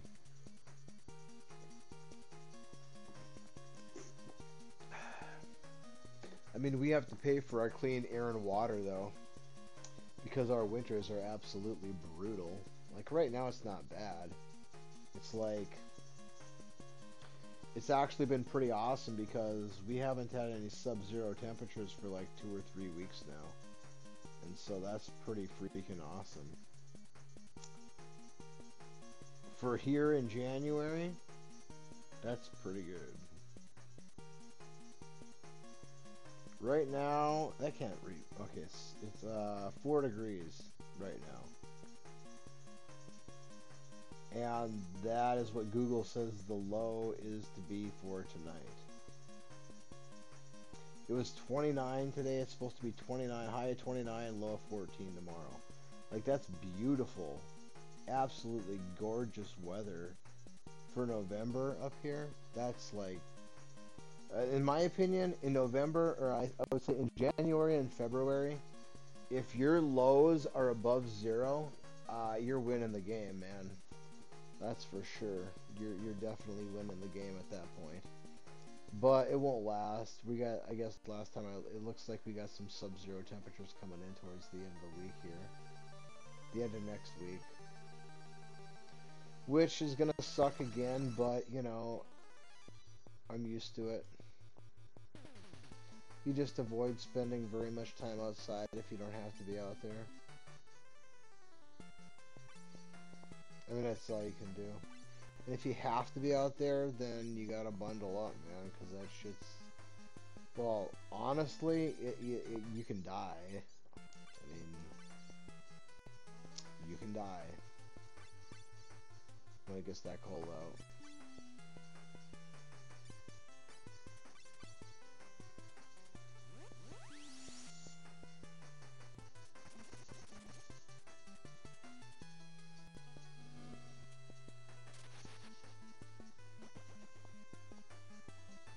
Crap. Oh, okay. Yeah, that won't work now.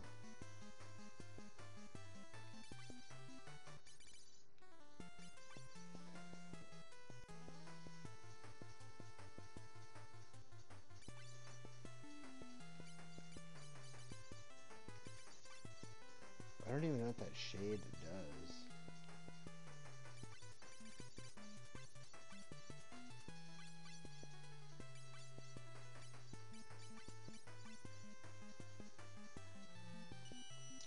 So, Final Fantasy, alright, so I played FF3 on the Super Nintendo, aka Final Fantasy 6 on PlayStation. I played that game the first time I played Final Fantasy. Second Final Fantasy game was Final Fantasy X. Third Final Fantasy game I played was Final Fantasy 13. Then... Wait, no. No. 6, 10, 7, 13. Then, after 13...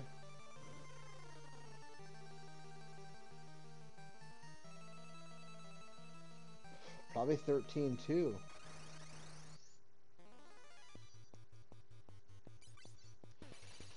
and then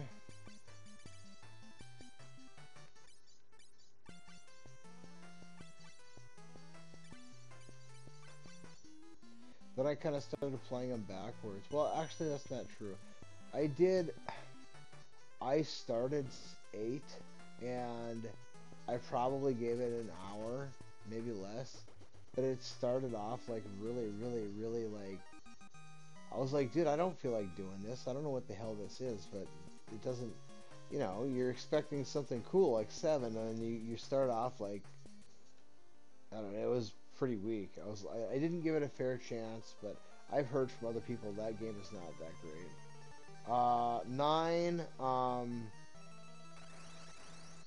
I never gave that one a chance either. I probably played just a little of, like, I did the introduction part of it, the thing, but I didn't give it enough time. That one, I do remember that I was having a good time with what I was doing, or at least, you know, I enjoyed aspects of what were going on. I don't remember the details of what the deal was. Some kind of like band of gypsies or some shit. And some dude with a tail is what I seem to remember. And then some like knight guy, like, you know, like a knight in shining armor kind of a guy, if that's the right game.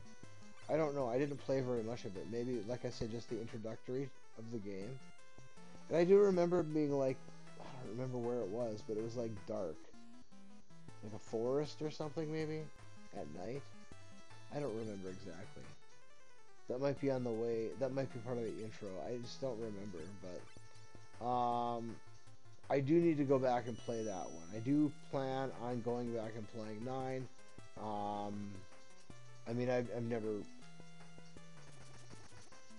I would consider that a game I've never played. You know, if you start a game, give it like an hour or something. I mean, I consider that.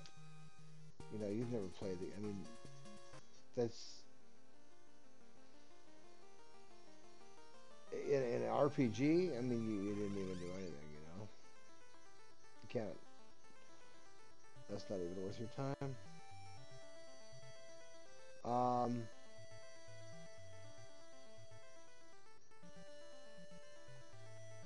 So 6, 10, 7, 13, 13, 2, and then I played 5.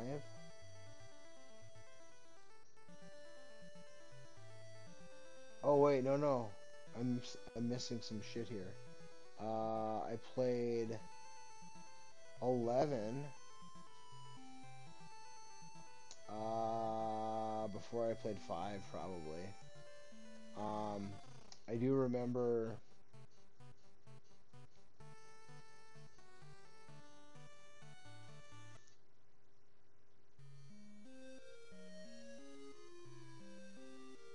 I played it for a while. Me and a couple of my buddies actually were playing that game, and you know, it was fun for a while, but after a while it felt like it just felt like it was just very repetitive. Like, you know, when you first exit the first town, you fight some kind of onion thing, right? And that first battle that you have has a feel to it, okay? And that, how that battle played out, and the balance of the fight, just they just kept on copying that and then repeating it over and over and over. And there were some battles that were stronger, but for the most part, it was just basically that same fight over and over and over and over again with different sprites. You know, it just didn't, I don't know. Once I gained the ability to get like a second job, I think, or something like that, I changed it, and I just soon lost interest. It was just like, it just felt like I just kept on, it just felt like I was doing the same thing over and over and over and over and over again. I was like, nah, I'm good. played 15. Um, I played 15 twice. The first time, I just really played the shit out of the game. I had high hopes for that game, and um, I kind of was probably a lot luckier than a lot of people, because what I did the first time through that game was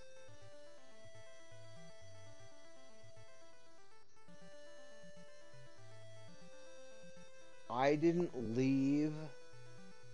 So you get your car, right? And then you can travel all over the place with your car, right? Every place that I could go with my car, every possible mission, quest, line, everything that I could possibly do in the universe available to you via your car. I did everything. There was nothing left that I could possibly do. No mission, no quest line. I did everything before I ever left. But I didn't realize what was up ahead of me, you know what I mean? So you leave the area where the car can go and you leave. And I don't want to like spoil anything for anybody who hasn't played, but I don't think I am by saying that, because that becomes very apparent very easily apparent. You know, there's no mystery, right? So you have the option to leave at a certain point and go to a different area. And I would feel like I would be, the way I did that would be on the very low percentage side of players that would have actually done that, to have completed all those tasks before they left. So that when everything that happened after you leaves happened, then that would have been a very different experience than the people who didn't finish everything before they left. So, um, my whole experience with the game in the universe where the car exists, I spent an ass load of time there before I left. And so that whole experience there, with the area where the car could go and everything, I had a lot of fun with that. I had so much fun. And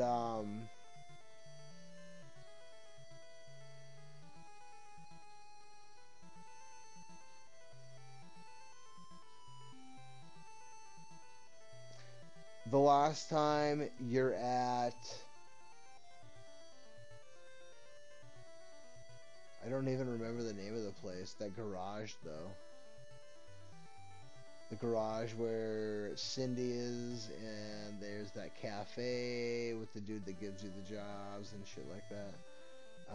I don't remember the name of the town or whatever. I know it's not really a town, but I don't remember what that place is called. But the last time that you're there, um, I was just thinking that, you know, I would have really enjoyed that segment of the game a lot more if the map hadn't become so restricted at that last point. You know, the last time you're at that gas station there in the storyline, um, you're very restricted as far as like where you can go. But if you would have had access to everything else that you had every other time you're at the gas station, like only, you know, with, if everything else around the gas station had changed along with the gas station, like, that would have been so much better, dude. And that's kind of the expectation when I got there. I was like, oh, dude, this is gonna be so freaking awesome. Because I thought there was a whole assload of world left there like in Final Fantasy VI, right? The world of ruin, right? That's kind of what I was thinking. Um, and then it's just that gas station area is so restrictive at that point. I was just really disappointed that it went that way. But um, but the area where the car could go, man, I had so much fun. I had a lot of fun there because I did everything you can do right before I left. So that was pretty fun. Um, but you know, they could have made that game better than it was. The battle system wasn't that good. It was okay. It was okay. Um,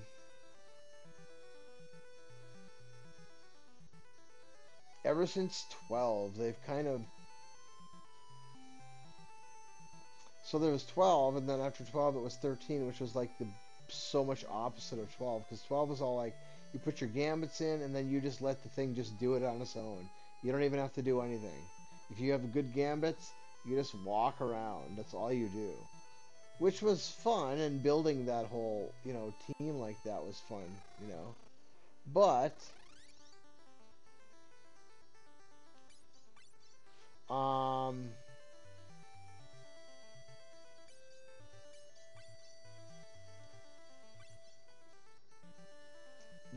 with 13 they went to that whole the paradigms and shit like that, where you constantly had, because they had that stagger meter. So the whole gimmick there was that you had to keep building that stagger meter up. I mean, if you're gonna consistently win against anything that was remotely strong, that was pretty much how the deal went. Um,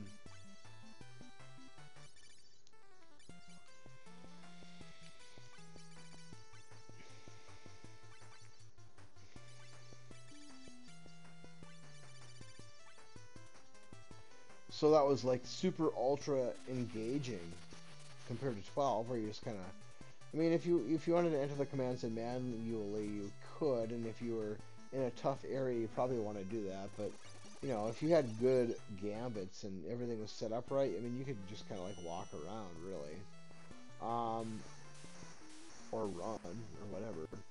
But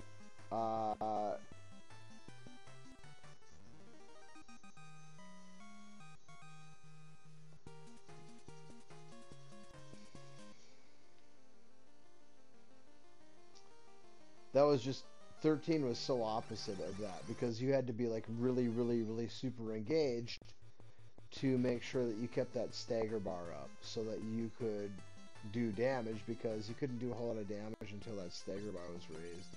And that's just the way that game was, and that was honestly, the battle system was fantastic in that game. I really liked the battle system. And playing a low level game in that game is really, really a lot of fun. Like massive amounts of fun. But the characters are not good.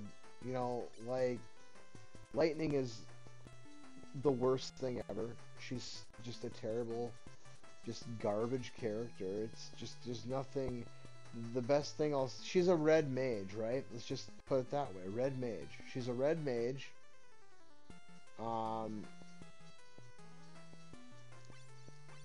and she's not good. As a person, I mean, I don't think she's like a bad individual who wants to do bad things to people, but she's not likable. She's not, there's not really anything really all that positive I have to say about Lightning. The best thing I would say about her is that in that game there are enemies that have weakness to lightning, or to like electricity, magic, or whatever. And her Eidolon, or her summon, is Odin, who has a lightning affinity.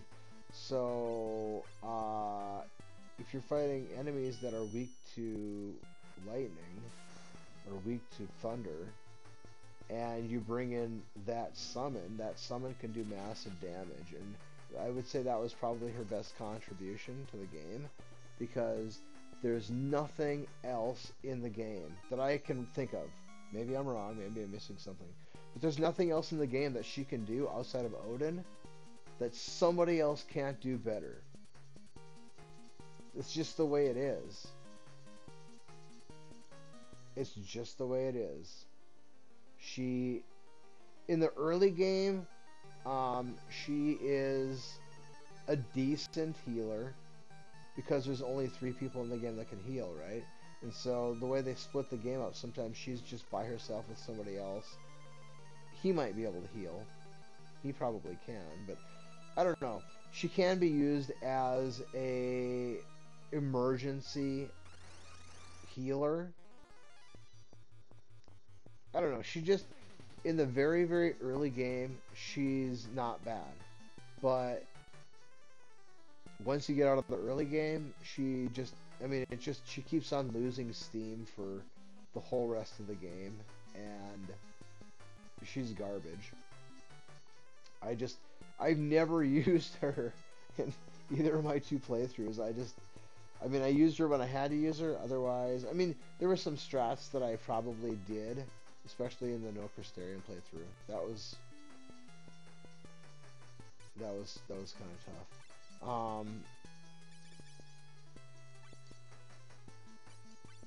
Snow, I don't know. My friend really does not like snow. He hates snow. I don't know why. Snow is not a dislikable character. I mean, well, okay. The primary reason I like Snow is because one of the mechanics in that game is that your party doesn't die unless your party lead dies. But if your party lead dies and everybody else is alive, you're still dead. So, in my mind, it would be critical to make sure that your party lead is the player with the most hit points, right?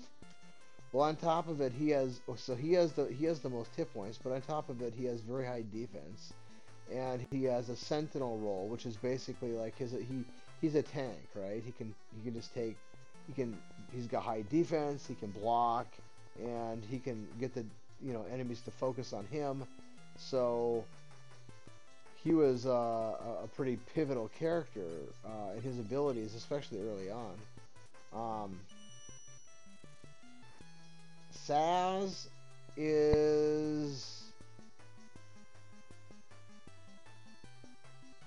well, he's definitely better than Lightning. I mean, so everybody kind of has their own jobs in that game, right? And then, everybody but Lightning has a job that they're really good at. And Lightning doesn't have any jobs that she's really good at. That's why she sucks. Because you can only have 3 people in your party, if I remember right. I mean, you might be able to switch them out. Like, not in the middle of battle, I don't think. But, like, you could switch them out. Like, you can pick which 3 are in your party at any given time, Like, you can, maybe not in the middle of battle, right? But, like, like, at a save point or something. I guess I don't remember how it worked. But you could choose which party members were in your party. But, once you are past the very early part in the game... Wait, am I going the right way here? No, I'm not. Once you get past the very early part of the game, there's just nothing that she can do that somebody else can't do better. So you have Hope. Hope is a mage. Hope has, I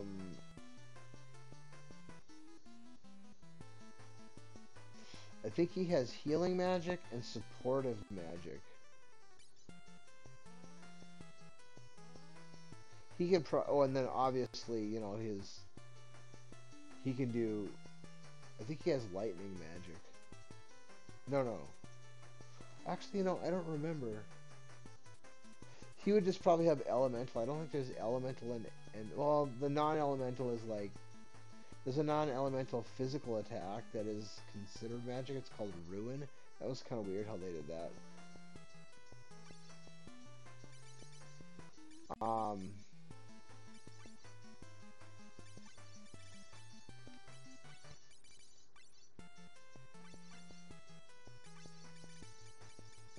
But he's a mage. He he is a mage. No matter which way you want to slice it, he's a mage. And his magic strength is quite powerful. So he is one of the two mages. Vanille is the other. She does like anti-support magic, I guess. I don't know what you would want to call it, like crippling magic, where like she would cast like status ailments, I guess.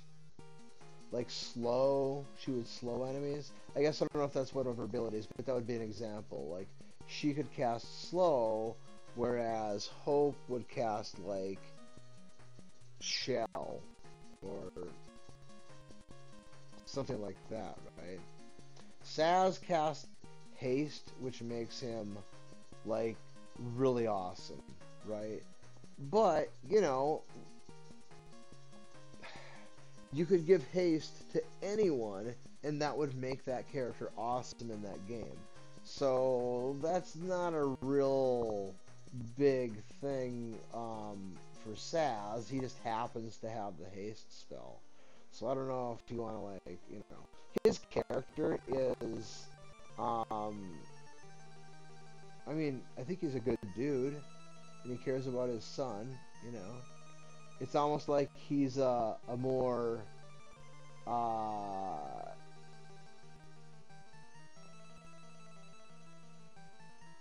mean, there are similarities between him and, what the hell's the guy's name in Final Fantasy VII? With the cannon hand? The gun arm? I forget his name. It's been so long since I played that game, I don't even remember the character's names. If I thought about it, I'm sure I could think of his name, but I just don't remember what it is. That guy's like very, very over the top. He's got foul language. He doesn't seem to be very bright. It's just a whole lot of, you know, just, I mean, he's not a bad guy. But Saz, on the other hand, he's a little bit more mellow than, what the hell, why can't I think of that guy's name? Anyway, he's a little bit more mellow. I can't think of it. His daughter's name is Margie or Marlene. Marlene. Why can't I think of his name? Saz, I don't remember Saz's kid's name. But he's got a son.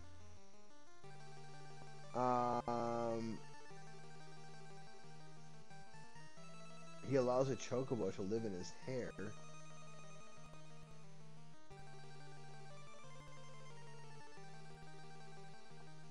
I don't know, but he has guns, just like, what's his name? I don't know, I don't have any, he's got a fire eidolon, so his element is fire. I'm not sure how useful that is. And only the first character, or like the party lead, that's whose eidolon you get to use. That's why I mentioned lightning in her eidolon. Sometimes you would put her in the lead because her eidolon is useful. Snow, it would be intuitive if you would think about it that his element would be ice. Another benefit to having Snow as your lead is his summon, or his element is ice. And so his summon is ice-based, and there are a lot of enemies in that game that are weak to ice. So it just seems like, on average, you know, he's one of your better bets for using summon. And because he has the most hit points, he's a natural fit for the game mechanic they give you in that game for keeping your party alive. So I do like Snow. He seems like maybe he doesn't think things out real well sometimes. I don't want to call him a moron. And maybe he is one, but maybe he isn't. You know what I mean? Like, I don't know. I don't know what his cognitive level is. You know what I mean? How high of a functioning individual is he? I'm not sure. Um,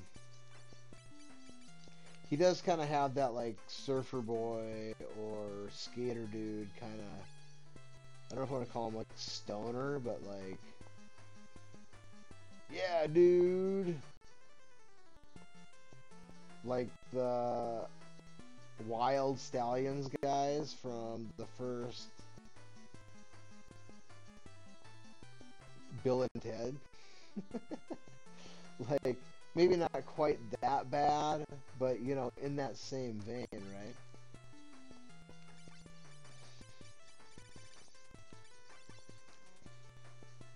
I didn't have any issue with Snow. I mean, he's over the top, but I didn't have any like real problem with him. Vanille, her audio gets kind of annoying. She's got a good Eidolon, but it's like I don't know what it's not an element. It's like unless you want to call like metal an element or like she has like a it's like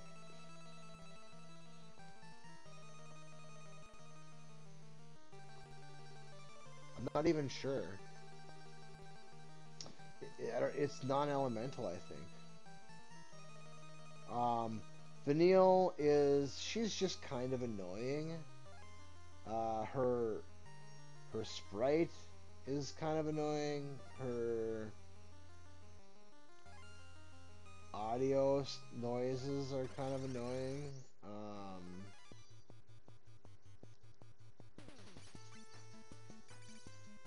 She's I mean she's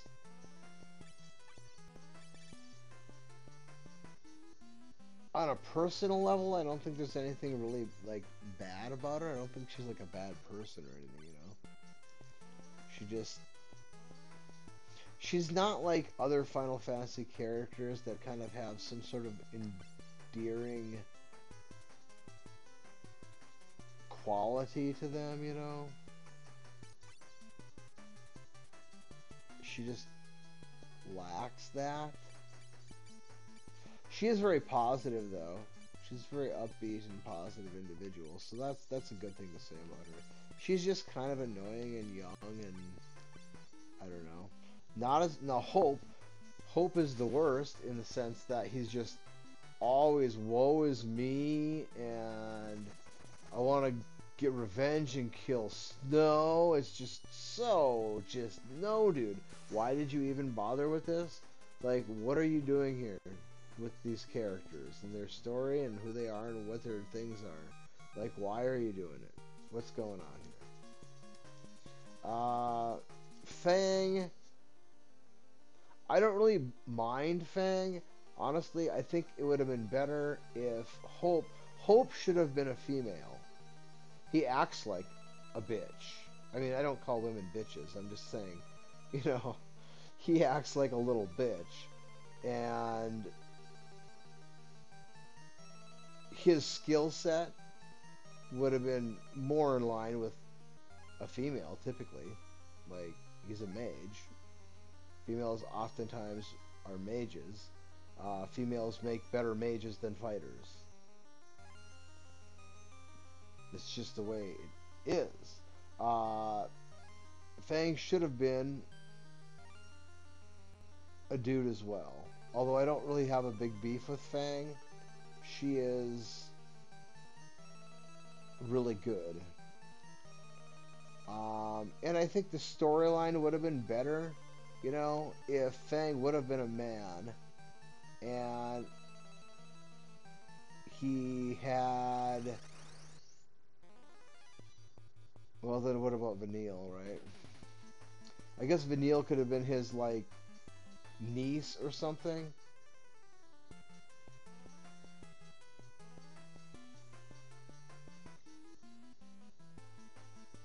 His daughter, his neighbor, just somebody I don't know how they would connect their stories in a way that didn't come off as some kind of... Because Vanille is... I don't think she's... I think she... Well, I don't know. I'm not sure how old Vanille is, actually. She might be of college age. I'm not really sure. Oftentimes, Final Fantasy characters are in their teens and 20s. Early 20s.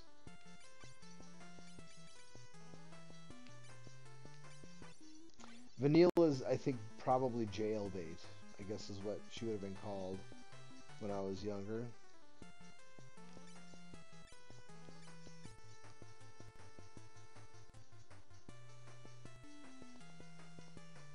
I'm not sure how old she is. If I was going to guess, I'd say somewhere like between 16 and 25. I don't know, it's difficult to tell. But I feel like she's younger than she is older. Well, kind of. I think they're actually technically thousands of years old. Both Vanille and Fang, I think, are like 1,000 years old or something. But I think there was some kind of event that happened and they got locked into whatever age they were at the time. I don't remember how that whole thing worked, what the deal is with that. It was complicated.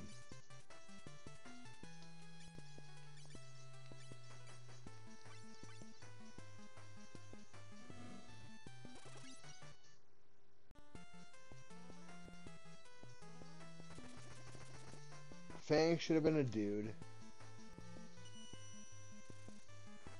Hope should have been a female.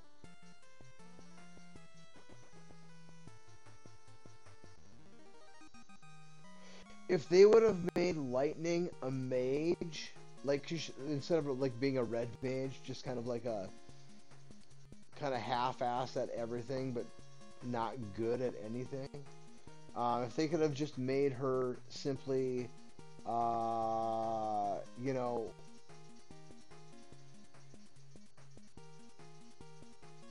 a black mage with a different personality and different gear, a different sprite. Just basically, just make her a completely different character with different tasks and different jobs and a different... Everything about her is different than it is. Like, basically, if you took Lightning and made her the opposite of what she is, then maybe she would have been cool. I don't really know. Maybe you could have eliminated another one of the characters. Well, maybe just eliminate Lightning. Sure, there you go. You don't need Lightning. What do you need Lightning for? Like, what does she actually even do for you? She gives you Odin. Yeah, she does that.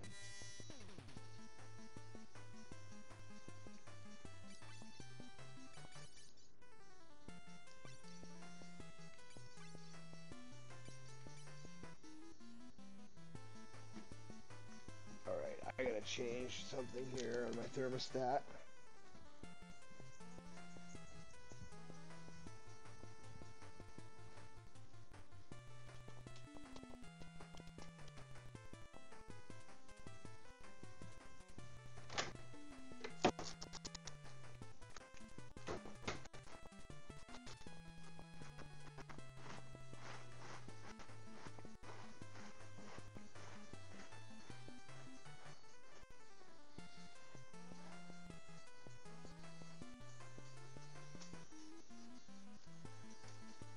Like, if they had brought Fang in and made her a dude, something in the same vein as Sid, because, I mean, she's a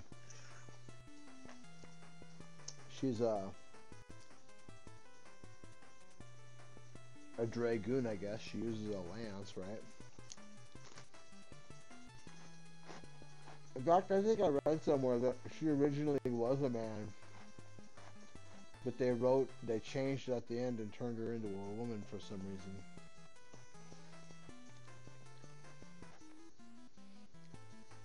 Which doesn't make a whole lot of sense why they would do that. Unless they Just wanted to have an equal number of male and female representation, but I don't know if Square was run by different people then, but I don't know, it just seems like a weird thing to do.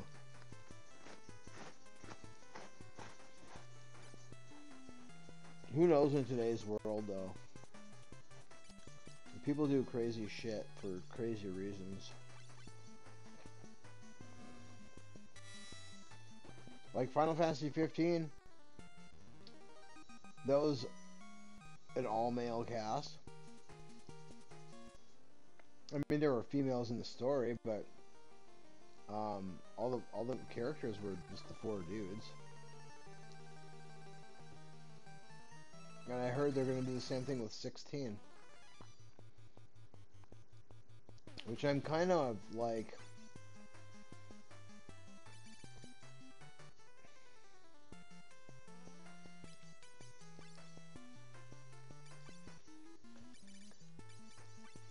I had originally thought that 16 was probably going to be a multi-platform game. And then it sounds like it's not going to be released for Xbox, which I'm kind of disappointed about. But, I don't know, whatever. There's this war going on between Sony and Microsoft now. Oddly enough, Nintendo doesn't seem to be involved or even care.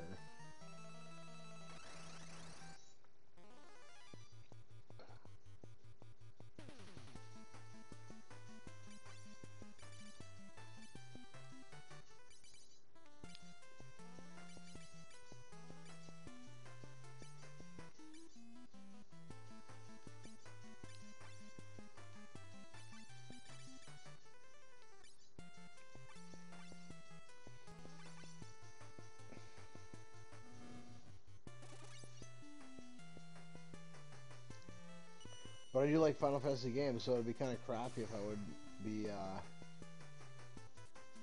left out in the cold because Sony wants to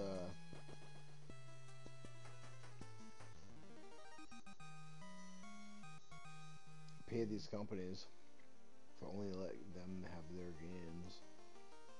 And I get it, Microsoft's doing the same thing right now.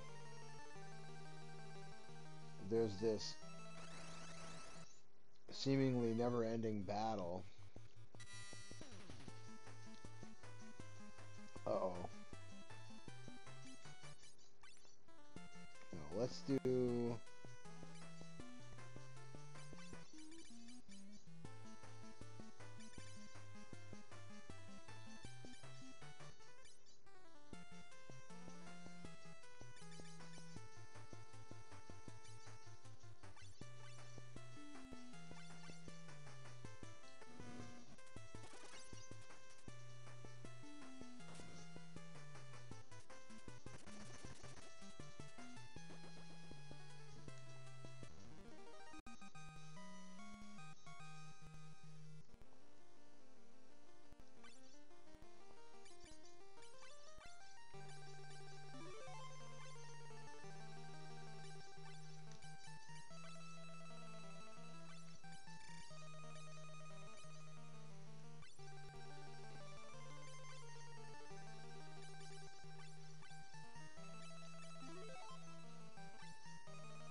I haven't played Madden in a really long time. I used to play a lot of Madden, like way back in the day. Like, I don't know when I kind of stopped playing Madden, but, oh, I don't know, I guess.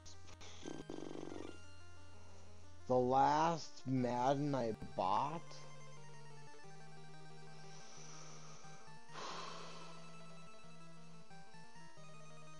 Well, I did buy one Madden that was kind of out of the blue. I bought a digital version of, I think it was the Madden 25, but I'm not 100% sure on that. I think it was the one that Barry Sanders was on the cover.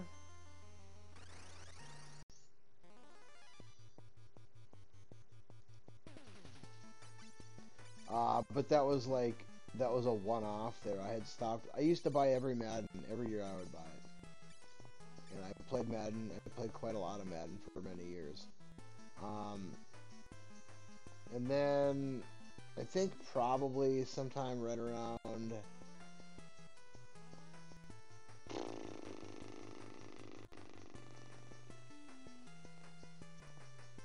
Well, I want to say that the cover of Madden and the last one that I bought an actual physical copy for, I think it was Larry Fitzgerald and Troy Polamalu were on it. I think it was maybe the only time they ever put two players on it at that time. I don't remember exactly, but I think that's what it was. I think it was Polamalu and Fitzgerald on the cover. Either way, it was some kind of Cardinals and Steelers. I think they were in the Super Bowl that year, maybe, or the year before. I don't remember what the deal was, but I did play that. That was the last one I think I played, like, heavily. When I bought that digital one, I did play a little bit of it. If the 49ers win the Super Bowl this year, I could see myself buying next year's Madden. I mean, it would be fun to play Madden again. I used to play a lot of Madden, and that would be fun to get into that again. It's just that I just have not played Madden for so long. It wouldn't take me long to get back into it, but, you know, if you're playing competitively online, like, you know, you have to put some time into that shit, or you're just gonna get slaughtered.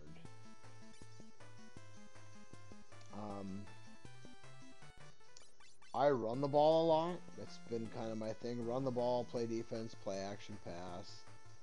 A lot of, like, misdirection and shit. Like, most of my plays, I run out of, like, the same formation, right? Or formations. It's not just one formation, but, you know, just a couple different packages that I pick all my plays out of. And so, from a defensive perspective, it looks the same every time. And so you never really know, is it a run, is it a pass? Like, and there's a lot of stuff that I do where it looks like it's a run to the right, but really it's play action, and I'm just going to dump it off to the fullback who's just out in the flats on the left side. So, like, everybody, all the offensive linemen are moving to the right, the running back is moving to the right, and I've been hitting you hard with that play and gashing you for, you know, large chunks of yards on that play. So oftentimes defenses are selling out, right, to try, because they're pissed off, because it's frustrating when your opponent is running the ball and having success and you can't stop it. It's very, very frustrating, because you're probably going to lose the game unless you start creating turnovers. And that's basically where you're at with that running game. Like, if you can consistently run the ball and then score touchdowns consistently, you know, and running the ball, because it's just so demoralizing. You know, you're milking the clock, your defense gets rested, their defense gets tired. It's demoralizing to just be able to run the ball whenever you want to. Hey, what are you whining about there, little buckaroo? You be a good kitty. Yeah, you know the water bottle.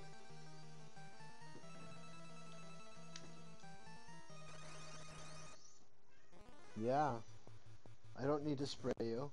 All I have to do is show you the water bottle, and you know that you're not supposed to do it. You know you're not supposed to do it anyway.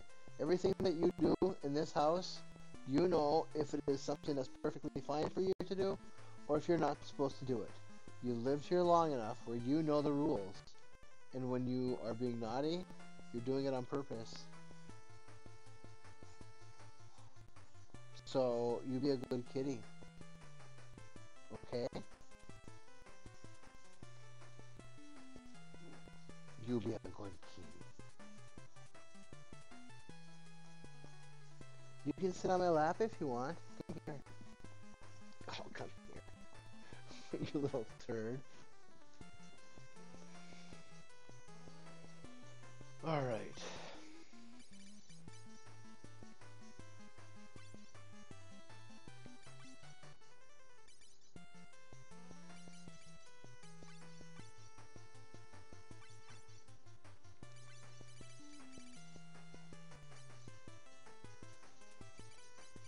I just don't feel like I'm anywhere near being able to fight that boss and win. I only got to him once, and when I did, he just dominated me.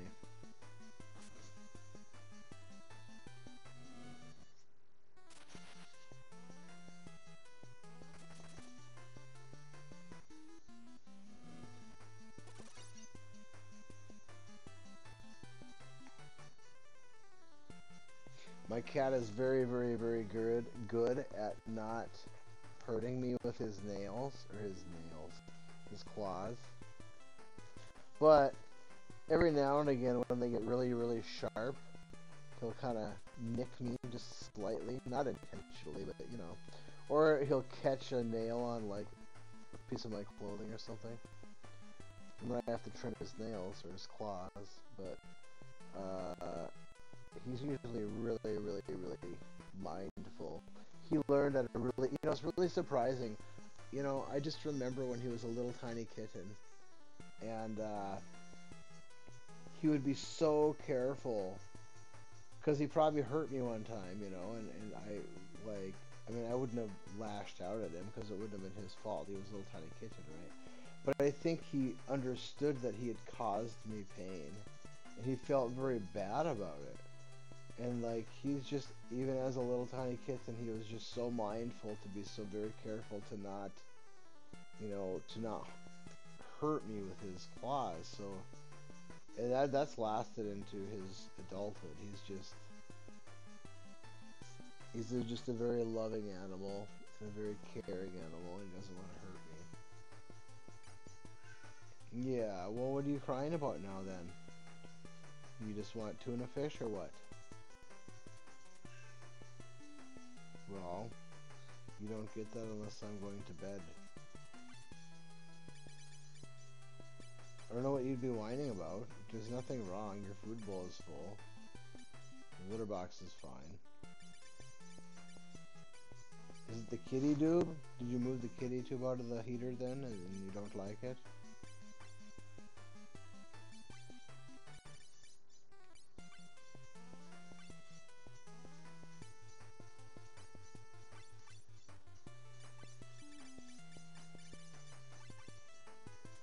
Well, what I think I'm going to do is get out of this dungeon and back into the save area. I'll make a save and I'll probably end the stream at that point. Probably. Wait, yeah, there we go. And then I can pick this up at another time. Maybe give it another shot. I don't think I have enough time left in my day. Even if I were to just try it, and even if I were capable of winning. What is your deal? What do you want? What do you want? What? What? What? I don't know what that. I don't know what that is. What, the kitty tube? Yeah, that's it, isn't it? Yeah, you wrestled it away from. Go ahead now. You want me to fix it for you? There. It's back where you would like it to be. Okay? How's that? Yeah, that's what you wanted. Well, move it away from you then. I didn't move it.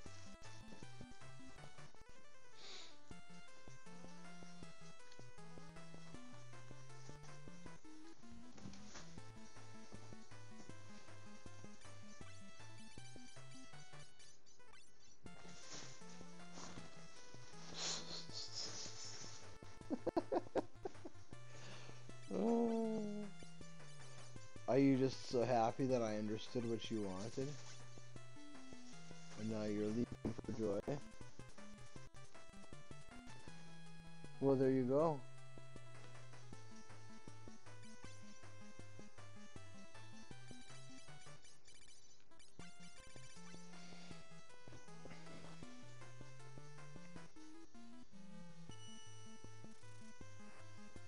Maybe I'll see if this one dude is on. I don't even remember his name, but if he's on, I might recognize it.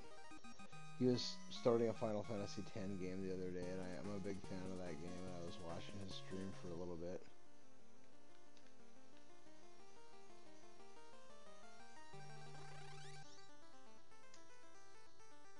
see if he's on.